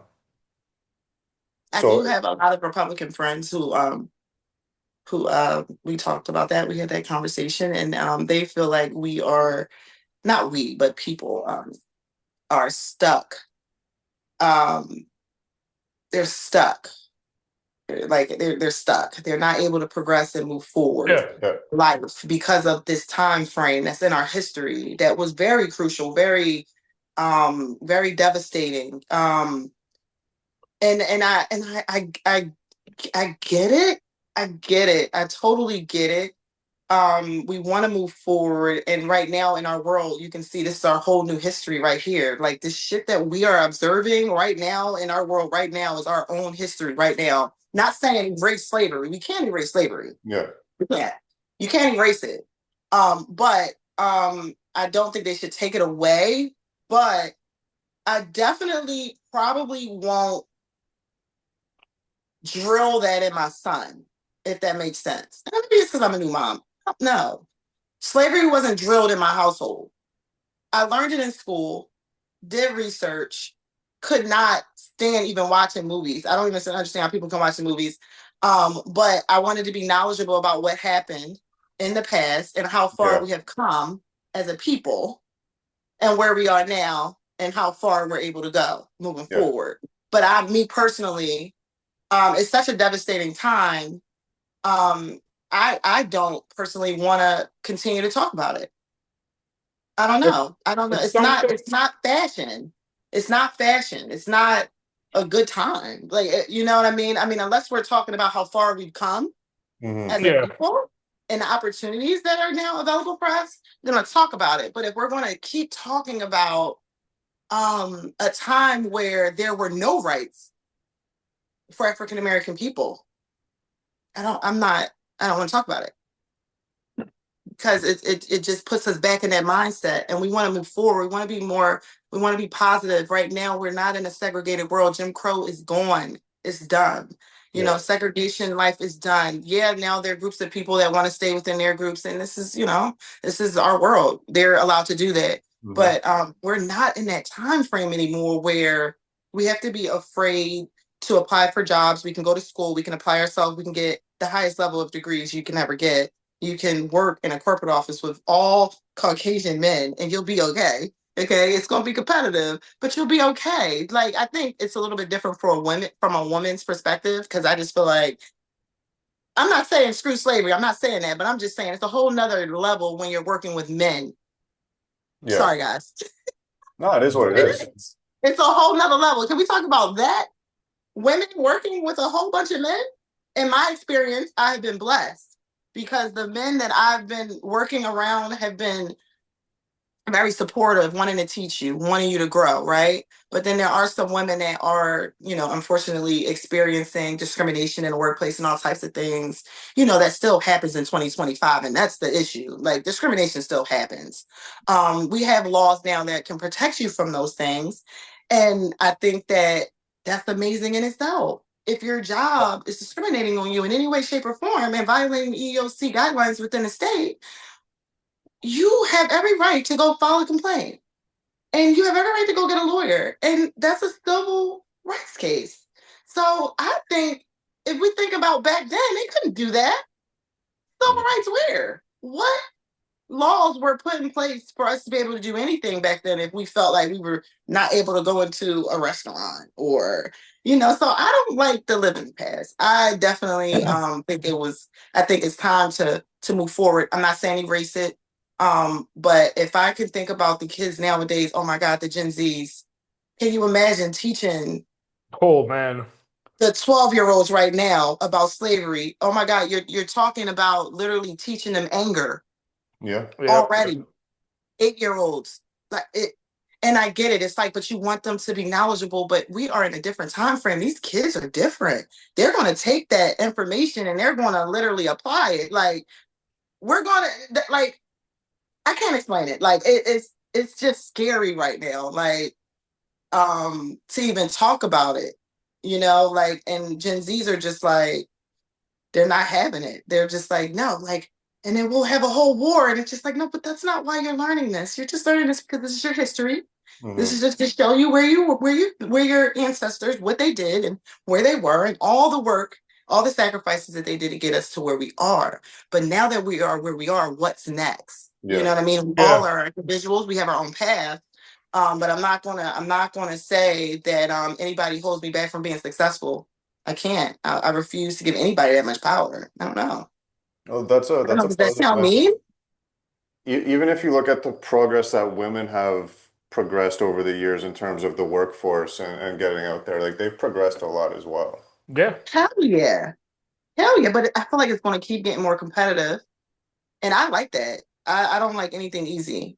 You know what I mean? But I like that. But I understand that there are some, you know, there's levels and there's situations that are just like inhumane, you know, obviously. But you know, for the most part, yeah, like women, we came a long way. Like we can be in the same rooms with men.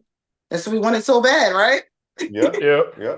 Well, we got it. We're in the same rooms now. Now we have to stop worrying about, we have to stop killing each other off. And yeah, come together. Right now, I just feel like we need to be focused on world peace, not the history books right now. Leave everything the way it is. And let's focus on world peace.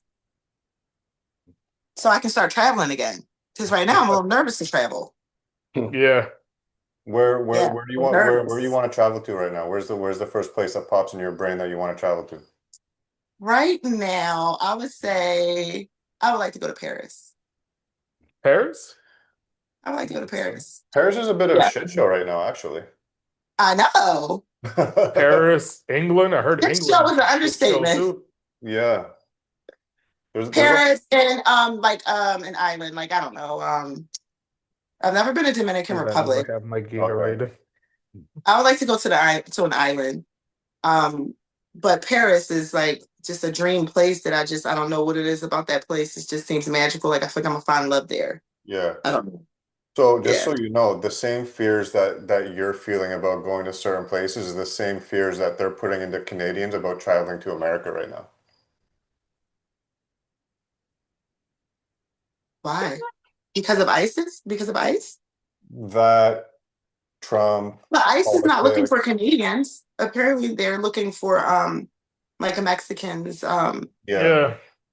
And I look at it like this. Let all the Canadians be afraid because when I travel to the border, the line is just fucking real short now. So you're like quick through the line and you're off to your destination. So let everybody be afraid. I don't care. I don't know if it's Be afraid. A little bit. It's a You lot know what with it the is? ICE. It's a lot. You know what it is? They have a lot of people right now saying, "Oh, I don't want to go to America because they're gonna go through my phone." The fuck they want to go through your phone They for? can't do that though. They can. They do have a right to do Why? that. For what? You mean when you're going through customs? But again, like if you're like I'm a nobody, they're not gonna go through my phone, right? The No, average person, they're not gonna want to go through your phone. They probably want to know why you're coming to America, but I think that's what they normally do, right? That's a They want to general know like question. why you're traveling. What's the reason for your visit? Oh, I'm gonna go here, here, here. Okay, have a good day. Yeah. Yeah. I never had a problem going across. I crossed the Really? border So all the people time. are afraid to come to America? Yeah. Oh, I hate that. I don't want anyone to be afraid. I feel like that's a demonic way to live. It's a spiritual thing. To the spirit of fear. No one should be afraid. But that's mainstream But media. that's what they Fear want. into people, right? Yeah. Is America like beefing with Canada? Politically, Sort of. with the tariffs and stuff like that. Yeah. So over here, okay. what they're pushing is like buy Canadian, right? Okay. But the thing is, the average Joe don't understand what made in Canada really is, right? Like most of the parts for, like, say, a chair or something like that is all coming from China, and then it's assembled in Canada, right? Or there's a certain percentage that has to be made in Canada for it to be classed as made in Canada. Same thing with the United States, right? Yeah. So, and then, it's just ignorant people or people that are like okay with being sheeps. You know what I mean? They just want to stay in their lane. They just want to live their normal life. And then whatever news and stuff they take in, which is from the television, they're like, holy shit, this is what's going on. See? Like, the masses, to control the masses. That's what I'm saying. Like, I feel like the world we live in right now, you're either going to get eat up or you're going to survive. So you got to pick and choose, but fear can't be one of them. No. Yeah. You can't be. If you're like you're not the world's biggest drug dealer and you're from Canada and you're trying to come to America, then what are you afraid of, Did you know that so they just declared Canada actually more of a threat terroristic wise instead of Mexico? Yeah, I saw that somewhere. Yeah, that's pretty crazy. I thought it was because Drake was from Canada. That damn Drake. Look what he did. I'm just kidding. No, but really? So, really? He was spying on America from the CN Tower. The Canadians are gangsters. Let me find out. I'm going to do a little bit more research on the Canadians. Canada's a shit show. Hey, remember when America had banned alcohol? Where was all the alcohol coming from? Canada. Yeah. Right, but I was always told that Canada was thriving. You guys were doing so well, like as far as like violence and No, they put that we like compared to America, fine, our violence is low. But the thing is we don't have the population, right? So you can't really compare it to a whole country, you know what I mean? Well, exactly. Population difference is like 340 million versus 45 million. California has more population than Canada does. Really? Yeah. This tequila ain't bad, actually. Something about it I don't like. It's something else. I did not know that. Quite, you too, right? Yeah. There's something about it I'm not. Maybe because I'm already the bottle of whiskey in and... That's some just loving life now. I'm definitely going to look more into that. I'm going to look into that. That's something else. Like something the Americans have to think about is like our free healthcare system. You hear about that, but the thing is, it's not free. You're paying taxes for it on everything that you purchase. Every like penny you make, you're paying. Some of it's going to the we call it OHIP in Ontario, but the healthcare system. But the healthcare system needs more money. Well, it's overrun. Right? In Canada? Yeah.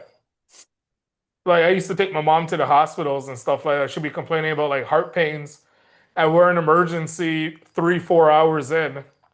And by the time the doctor comes and sees you, the pain's gone, and they just say, "Okay, it was just gas," or something like that, right? We did a whole episode on like misdiagnosis and stuff like that. If you go back to one of our earlier episodes, and it's not like it's just there's not enough doctors. It's just not enough. Well, they don't even care. You're just a swipe. Right? All you are is a patient. The money doesn't go to the doctors and nurses. It goes to the hospital CEOs for their bonuses. Oh my gosh. That's all over the place. Even in America, I'm sure that's what it is. So Canada's political as well. Oh yeah. Huge. Okay. Did you know that like certain media, you can't see our media because it's blocked from America? Yeah, now that I think about it, I will never see anything about Canada. Because you can't see it. It's blocked. So you guys really have no idea what's going on up here. Wow. The only way you're getting the inside scoop onto what's going on up here is talking to us. We consume more American media than Canadian media. Right? Because what happened with like Meta, for example, is the government wanted to charge them X amount to cover Canadian coverage. Yeah. So essentially, they're like, "Fuck that! Like, we're not going to pay this, crazy fee." So now, in terms of like Meta, Instagram, Facebook, you can't get our news media. That's deep. Yeah, okay. I see why you say communism, like which if you want to censor the media, the mainstream news outlets up here is government funded. So what does that tell you? Well, ours is government funded. But you still have the extreme of this and the extreme of that, right? Oh, right. Yeah. Ours is just one straight side and that's it. Yeah, you don't get to see. No. But overall, do you feel like the cost of living and like, do you feel like um the cost of living economy, like how is it there? Like, is it It's are you guys ridiculous. you Through the feel like roof. you're getting It's paid what you probably should worse get than paid? America. It's probably worse than America. It's way worse than America. Yeah. But you like if you ever come up here, just go to a grocery store and just remember how much a dozen eggs. I know you guys had like an egg problem over there, right? Like, Oh yeah, because they were freaking selling eggs but the that thing were is, caged. They the were thing is though, freaking when we seen the price of the eggs that you guys were complaining about, that was just like our regular price, even yeah. with Our eggs are the like $5. yeah. That's how much. How much are we paying for eggs here? Like $12, $13 for a dozen? Yeah, Yeah. You guys want me to send you some eggs? eggs. You could bread. I'll do it. I will do it. I will You could send be you guys like a that. box of eggs. You could be like the egg cartel. Yeah, That's you could be the crazy. next Don of I don't know eggs. if it's gonna get through customs. They blocked at the border. Like So every time, Yeah, they probably would. Florida Like, why and are you bringing eggs over here? It's anytime I so go to many. Florida and I help out do groceries down there because I'm staying on somebody's pad and I see how cheap it is over there, and like they're complaining about their prices going, like, buddy, you guys don't even have a clue. The No. the average house in the city of Toronto, let's just say a 1,300 square foot home, $1 million. Really? Really? Yeah, Yep. I know the homes are beautiful. No, put that into perspective, 1,300 square feet. Tiny. That's very small. That's small. $1 million. $1 million mortgage is pretty common here. It's the average now, man. Really? So Yeah. then that means you guys get paid pretty good to Nope, survive. No. minimum wage didn't go up. It did, but like not. It doesn't. It's not enough to offset the cost of living. But then there's Cost of also the living. taxes. If you calculate the whole year average, we pay on average 40 to 50% of taxes of what we earn. Okay. So we're spending a lot of money in taxes. Wow. I feel like our Because taxes is pretty bad. because we just The cost of living is insane here now. Like a one bedroom apartment is about like maybe like $1,800 for, and then it depends on, so the way it is here in Philadelphia, just Philadelphia, it depends on the part of the city. So Yeah. I live in Mount Airy, which is the suburban part of Philadelphia. So like one bedroom apartments are like, it's like $1,800. If you want to live in like another part, which is like not the suburban area, but it's very busy, close to trains, buses, and things like that, then a one bedroom apartment is probably like maybe like $1,300, $1,400, still extremely expensive. And then depending on the type of work you do, that'll determine if you can even pay your own damn rent. Because it's like we're kind of like balanced with New York now. Mm-hmm. You know, as far as like how expensive the cost of living is, it's insane. Like that's you pretty would be crazy. better off buying in the county, like in the outskirts. What is the minimum That's wage? smart. What's the minimum wage in Philly right now? Do you know? $16. Yeah, that's pretty Our crazy. minimum wage is 17 something. Isn't it 20 now? No, 17 something. 17 20? something. No, Oh, we're 20 would be good. $17. 20 would be pretty good. 20 might be actually much better. People, yeah, would probably be able to survive with $20 an hour. But you gotta remember, 20 Canadian, not 20 US. Yeah, 20 Canadian. Our dollar is pretty low. So if I came to Canada with $3,000, how much is that in Canadian dollars? You'd at least come over with like $4,000 probably. I could look that up. Wait, if I came to Canada with 3,000, you said how much is it? Hold on, he's gonna look that up right now. He'll tell you exactly right now. But real you time. said if I came to Canada, come with at least 4,000. No, if you came with 3,000, that would probably give you about 4,000 something Canadian. Wait, so she said 3,000? Yeah, 3,000. Yeah, if I were 3,000 to Canada, how much is that there? So if you come with 3,000 US, it's $4,100, $34.15. The current exchange rate is it's pretty bad. Fuck, I don't. It's not really showing me, but it's pretty bad. So you'd be up over $1,000 coming across the border with $3,000. I'll be up. Yeah. Oh, that's nice. So for us, if we want to come to the States with $3,000, we have to spend 4,100. That's crazy. Our dollar's shit. Wow, that is There- something else. there See, that's was a why I love to brief- learn about other places. I wouldn't have known this if we didn't have this discussion. And Yeah, there so was a now I'm more brief knowledgeable about period in Canada. time where our dollar was $1.01, and we were actually higher than the American dollar for like a very brief moment in time. But that was only because the U.S. currency dipped. Yeah. It's got to be at like what, 70 something cents on the dollar? Probably lower. Yeah. That's bad. Wow. And all this time, all these years, like I always thought Canada was just like more I thought that you guys were doing way, way, way better than well, you probably are doing way Okay, better. so as of today, as of right now, it's 73 cents 73 US. cents US. One Canadian dollar is 73 cents US. What? Yep. That's crazy.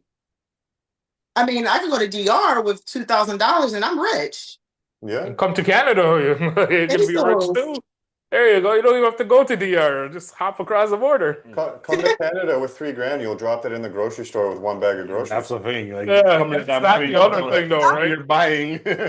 Like, you're not going to the grocery store and not spending $100 in groceries. $100. Right. That's talking and the about? thing is that you're not like coming out with any type of Buying groceries. snacks. I don't even The pay average $100 in a grocery grocery store store tip is like now. I $2.50. wish. That's Yeah. nice.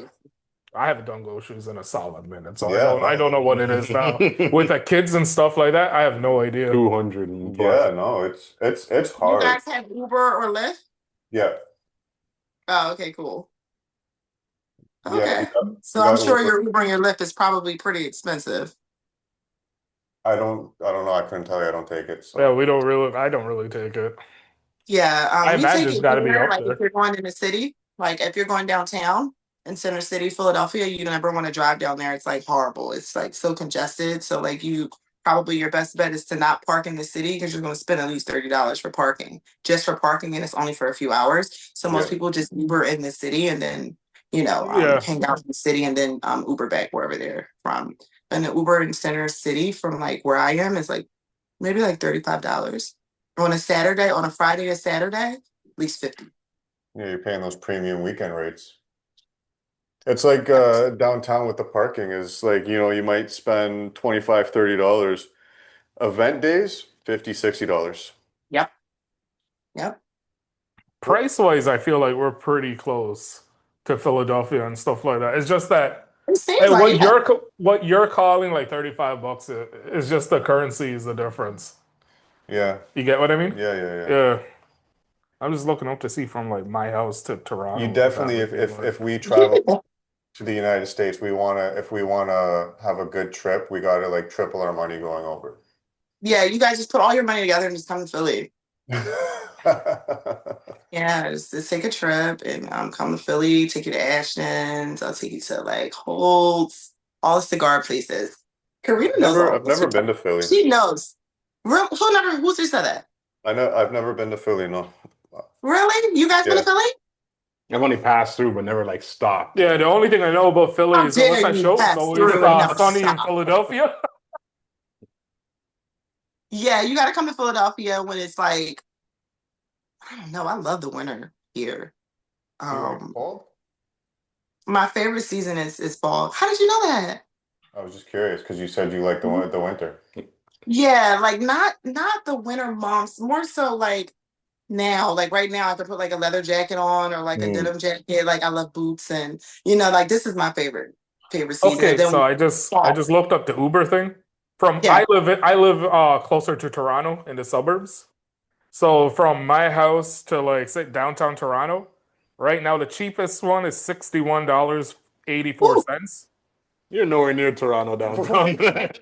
He's nowhere near. Oh, but you're nowhere near Toronto, so It's like $60 is not driving bad. Shit. Ajax isn't that far from Toronto. Toronto downtown? 40 minutes, man. What are you talking about? That's slow. Like how far are you away from your core? The Philly's core? Like minutes wise. How far am I from where? From your downtown, would you say roughly? About like 25 minutes. Okay. Yeah, because Well, we, he, you know, we I have the think he lives close to highways and downtown. So just so you know, for geographical purposes, he actually lives in Toronto. But you're not in really? the suburbs Wait, though. no, he's not in the. What are you talking about? He's in the suburbs. Would you relax? Hold on. So So no, we're black. you didn't hype off the tequila and your shit on it.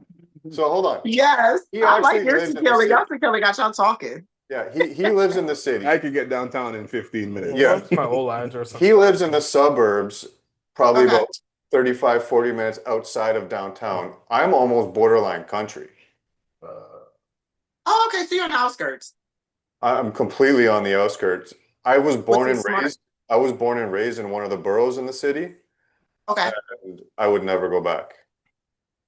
You would never go back to where you were born? Never. I love the peace of the countryside so much. I will never, ever, ever go back. Okay. Yeah, a But lot of people I know, they purchase homes in the counties, like, because it's peaceful, it's farmland, and yeah, everything's fresh, and yeah, yep. like Like literally behind my house is farm fields. I love the farm. Well, I told you that already. I love horses and all that. So I actually drive very far just to get to, I would say it's about like 35, maybe 40 minutes just to get to like a stable. Yeah, Just, so I can enjoy the horses. So I do hate that part about the city. It's like we don't have that kind of stuff like where I can just, take a walk, to the farms, or, you have to drive. You have to drive out pretty far just to get some like peace and quiet. Um, you actually see the beauty of Pennsylvania because the city is just a part, but Pennsylvania is really beautiful. yeah. When you go further out, it's really, really beautiful. So here's another conspiracy. Do you believe that so they say that all the sound frequencies of the city, like the trains and the noise and the cars and even like the frequencies of the towers and stuff, do you think it upsets that's the the thing. balance of your From mind? my old address in Scarborough. So for my old address in Scarborough, You're still on there? yeah, $39 is the cheapest one. But why are you going from your old address where you don't even live? Well, you just said I live too far out. So I said, all right, what's my old address?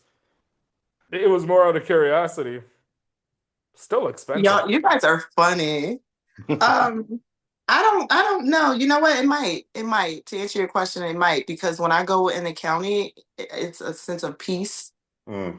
And I can think clearly. You know what I mean? Like when I'm in the city, it's like everything's so fast, everything's moving. So many cars, so many people walking fast, and when you're in the country part, it's like you barely see cars. You may see some Amish, and they might be in their carts, but it's very peaceful. So I would say probably so, and maybe that's why people get the fuck out of the city. Yeah. Because they're like, I just, they want peace and quiet. And they also, the houses are different. So in the city, the houses are like right next to each other. Yeah. But like when you go out in the countryside, like the houses are like so separated. Like you have so much land in between the houses. So you have real peace, and you have privacy. And I think that that's one of the biggest things that people want is privacy. So I would say, yeah, I think it does like kind of drive you crazy a little bit. Yeah. Yeah, we deserve our privacy, and that's one thing that, so I used to live in the same suburban area that he lives in. I took a vacation to go see my parents. They live in Newfoundland, Canada, and when we were there, the first couple nights I couldn't sleep because it was so quiet. And I wasn't used to the quiet because I remember the old house was right by the fucking 401. Mm-hmm. So all you hear all night is just cars ripping on the highway, right? And then when I came back from the vacation, I was just like, I gotta get the fuck out of here. I need my peace. And that's how I ended up out here. It was Right. literally like 2 months and we were gone. Yeah. I Never don't looked blame back. you. Yeah, I don't blame you because you can always drive in. Mm-hmm. You can always drive in town and drive into the city. Yeah, that's definitely a goal of mine to like purchase in the outskirts for sure. Definitely don't want to stay in the city. And No. also the schools and everything, everything is just better. And Yeah. in the counties, yeah, they're much better. I think it's Much better. more realistic living in terms of a community, your behavior, how you're raised. Yeah.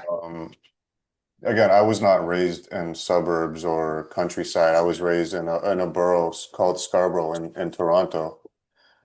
And I grew up in a housing unit. It was probably like 3 blocks of buildings. I grew up across the street from a very well-known strip club, so it was just like chaos all the time. Aw. And I wouldn't want to raise a kid in that environment. Yeah. Well, you did good. Shoot. Some people don't get a chance or get the opportunity to move out. And Some people are stagnant, but you figured it out. You're just like, no, I need peace, I need quiet, I need space, right? So and yeah, that's that's something good. like based on your psychology background, things that, I can't speak for anybody else, but things that I witnessed as a child growing up are things that I don't think any children should have to see growing up. I agree. Like the first time I seen somebody get killed, I was probably 8 years old. Really? Yeah. And Wow. I think the more I get older, the more I recognize that that type of shit kind of numbed me to the world, where certain things just don't bother me the way you think they should on a human level. Yeah. Um, it is what it is, right? Can't change it. It taught me, I think it taught me a lot of good things in life, but it also, I think it gives you scars that you carry with through the Yeah, it's rest of trauma. your life. Trauma doesn't go anywhere. It doesn't go anywhere. We just learn how to live with it in a healthier way. Yeah. I drink, But it scars you. You had to drink to that one. you know, that's how I deal with Yeah. my trauma. I drank. Yeah. I'm cracking up. No, you actually didn't deal with your trauma with alcohol. I drink and I smoke, and the cigars have been my peace in You life. enjoy your life. Yeah. Yeah. And they say, you got to do this or do this because you want to live a longer life. You know what? I'd rather enjoy my life. When I die, I die. At least I can say I enjoyed this and I enjoyed this without living in fear. That's what I'm saying. Yeah, that's yeah, all for it. Can't live in fear. No, it's just when our time is up, our time is up. But while we're here, we should definitely live it up and just be good humans. Whatever that looks like. Everybody's different. But So yeah. we're going to end this off on one final question. Okay. Do you believe in UFOs? Hold on. No, wait. Not UFOs. Do you believe in Yeah. aliens? Yeah. Artificial intelligence? No, like other beings from other planets visiting the Yeah. Earth. And Yeah. I feel like they've been visiting us, they've been watching us for a while to see why we've been still in their technology. No, I'm just kidding. No, but I do feel like they've been watching us for a while, and I do feel like the government knows it, but they don't want to create mass hysteria, because that's what will happen. And I think that that's why we have so many movies where they're like kind of introducing it to us a little bit. Mhm. But I just feel like those concepts come from something. I do believe that they are not in space, just up there, and not testing the latest technologies up there. It's crazy technologies up there. There's no reason why they're not just going up there for vacation. What are you going up? What are Mhm. you doing up there? You're taking some of our biggest, best scientists in the world up there to do what? Not to vacation. Do you believe we And I actually do went to the think, moon? um, that one, I don't know. I don't want to say no, but no, I'm going to say yes. I'm going to say yes. I'm going to say yes. I think that, or maybe we've gotten kind of close. We've gotten kind of close, maybe close enough, but I don't know if we've ever landed on the moon. I don't know about that part. I don't know, but I do believe that, like even some of the videos I've been seeing, I don't really believe everything that I see in the videos because like I am into like editing and I know I can create a video that makes it look like shit is in the sky. But I've seen like videos where like fast, you know, thingies or whatever it is are like going at the speed of fucking light. Well, planes can't do that. Birds are not doing that. So what is it? You know what I mean? What is it? And why are they talking about it within Congress if it's not a thing? they have so many other things to talk about. They're not going to just talk about that, right? Like they have other things to focus on, and they're even discussing it within Congress. Like, I don't know what's going on. And I also saw that like Antarctica was like on fire. Like, what the fuck? Like, why would Antarctica be on fire? It's like one of our sacred places where Antarctica all is the a whole extraterrestrial nother activity is happening apparently over there. Antarctica is a whole nother can of worms that I'd like to get into one day.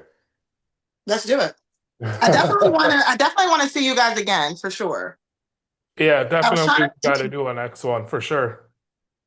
Yeah, you guys are pretty cool. I really enjoyed this. This was amazing. It was so inspirational and like educational, but fun. And I was so happy I Right got on. to get turned up. I love to get turned up with intellectual content. Like, you get what I mean? Like, it's like we weren't just turned up just talking about crap. Like, we were literally having a great discussion about so many different things, and that's really dope. And I'm so glad I got to meet my first 3 Canadians. Hey, All right. Yeah. and that's the conversations we Well, have. no, outside of Drake, of course, because he's my Earth twin. Of course, we're aligned. But So if you ever make the trip up here, we'll take you by his mansion. that Yeah. would be so great if we could, like, I follow him, so I'll just let him know that I'm coming, and then maybe we can all work Oh, you something got clout out. like that? Okay. No, I'm just kidding. But yeah, that would be great. I'm definitely going to make a trip. I want to go to Niagara Falls. So Niagara's Got nice. you. Yeah, Niagara's Yeah. nice. If you ever come up there, we could probably do a podcast. And just so you know, since you're don't such tell me that, because I'll get the flight now and be prepared for next year, for in the spring. So don't tell me, because all I'll right, do it. so we're doing a podcast at Niagara Falls. Yeah, Let's why not? fucking do it. Yeah, there you go. Oh my goodness, yes. Book And that also, plane I want you ticket. guys to make sure that you stay and follow me on Instagram, 50 Shades of Mandy. We do. Please excuse anything crazy that you might see, but like I said, 50 Shades of Mandy is like all over. Like she's all over the place. She She's has, all over the place. I get it. many personalities, many personalities. So you I might get see you. content creator, you might see me acting. I might try to attempt to dance, but I don't know how to dance. But Amanda is just strictly, just a mom, a new mom, and I just love making money. That's all it is. I don't really do One much, thing I'm but looking forward to is checking out that show when it comes out. I Definitely. can't wait. I want you guys to stay tuned, because I want you We're to definitely definitely gonna tell me what you watch think it. about it. And what's the name of the show again? It's called Around the Way. Right on. Yes, Definitely it's everybody directed and watching this, written. check that out. Yeah, directed and written by Amir Brown. And I will definitely keep you guys posted on when the show is going to drop. It should be dropping pretty soon. We just dropped a trailer, and from my understanding, another trailer is going to come out as well. So it's going to be We've shared that trailer a few times actually. You have, and I do want to say that I really appreciate the level of support that I've been receiving from you guys. Like, I think it's really dope. You guys don't even know me, and I just thought that was like really nice and really cool. So I'm glad I got a chance to actually meet you guys and see who's behind Cigar Talk podcast. Because you guys are doing dope stuff too. But I really appreciate that. I really do. Because it really helps. It helps. That's the whole purpose promotion. of this, is to smoke a cigar, have a drink, get to know people, have conversations, and at the end of the day, we realize we're all really the same. Yeah. We all pretty much stand on the same thing. We all want the same thing. We're all just humans at the end of the day. Yeah. Yeah, we're all humans. You sit here and you watch us, we make fun of each other and shit, but it's all love. And yeah, they're my boys, right?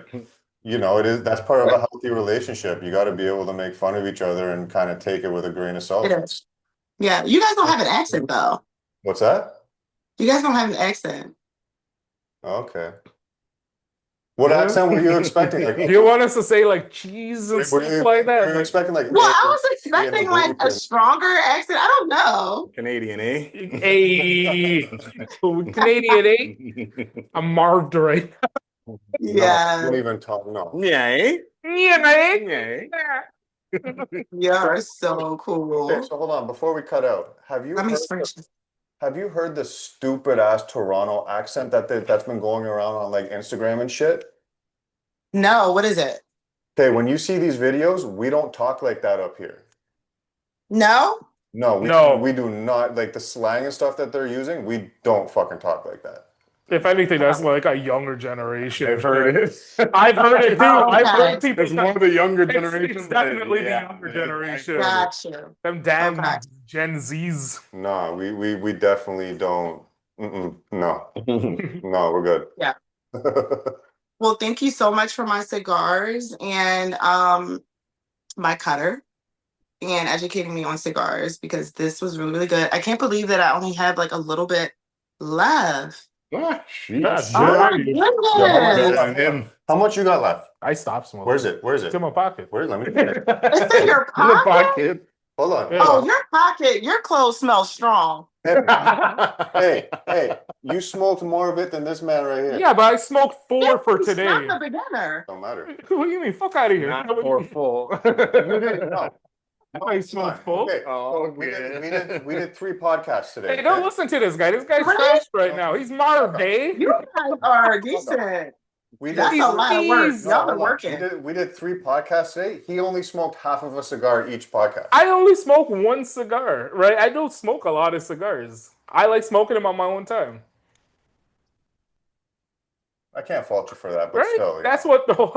But still, she smoked more. She smoked. Well, I'm happy for you. Congratulations. So pretty much I won. Just say you won, Amanda. You won, and you know what? Salute to that. That's You all. won. Congratulations. Good job. Good job. All right, and, this is Yes. this has been fun. We're gonna cut out, and everybody follow 50 Shades of Mandy at Instagram. The tags is gonna be in the description, I'll drop it up top as well. and check her out. Stay tuned for Around the Way. Amanda, been fun. Yep. Salute. Bye, Ciao. guys. Have a good night. Have a good night.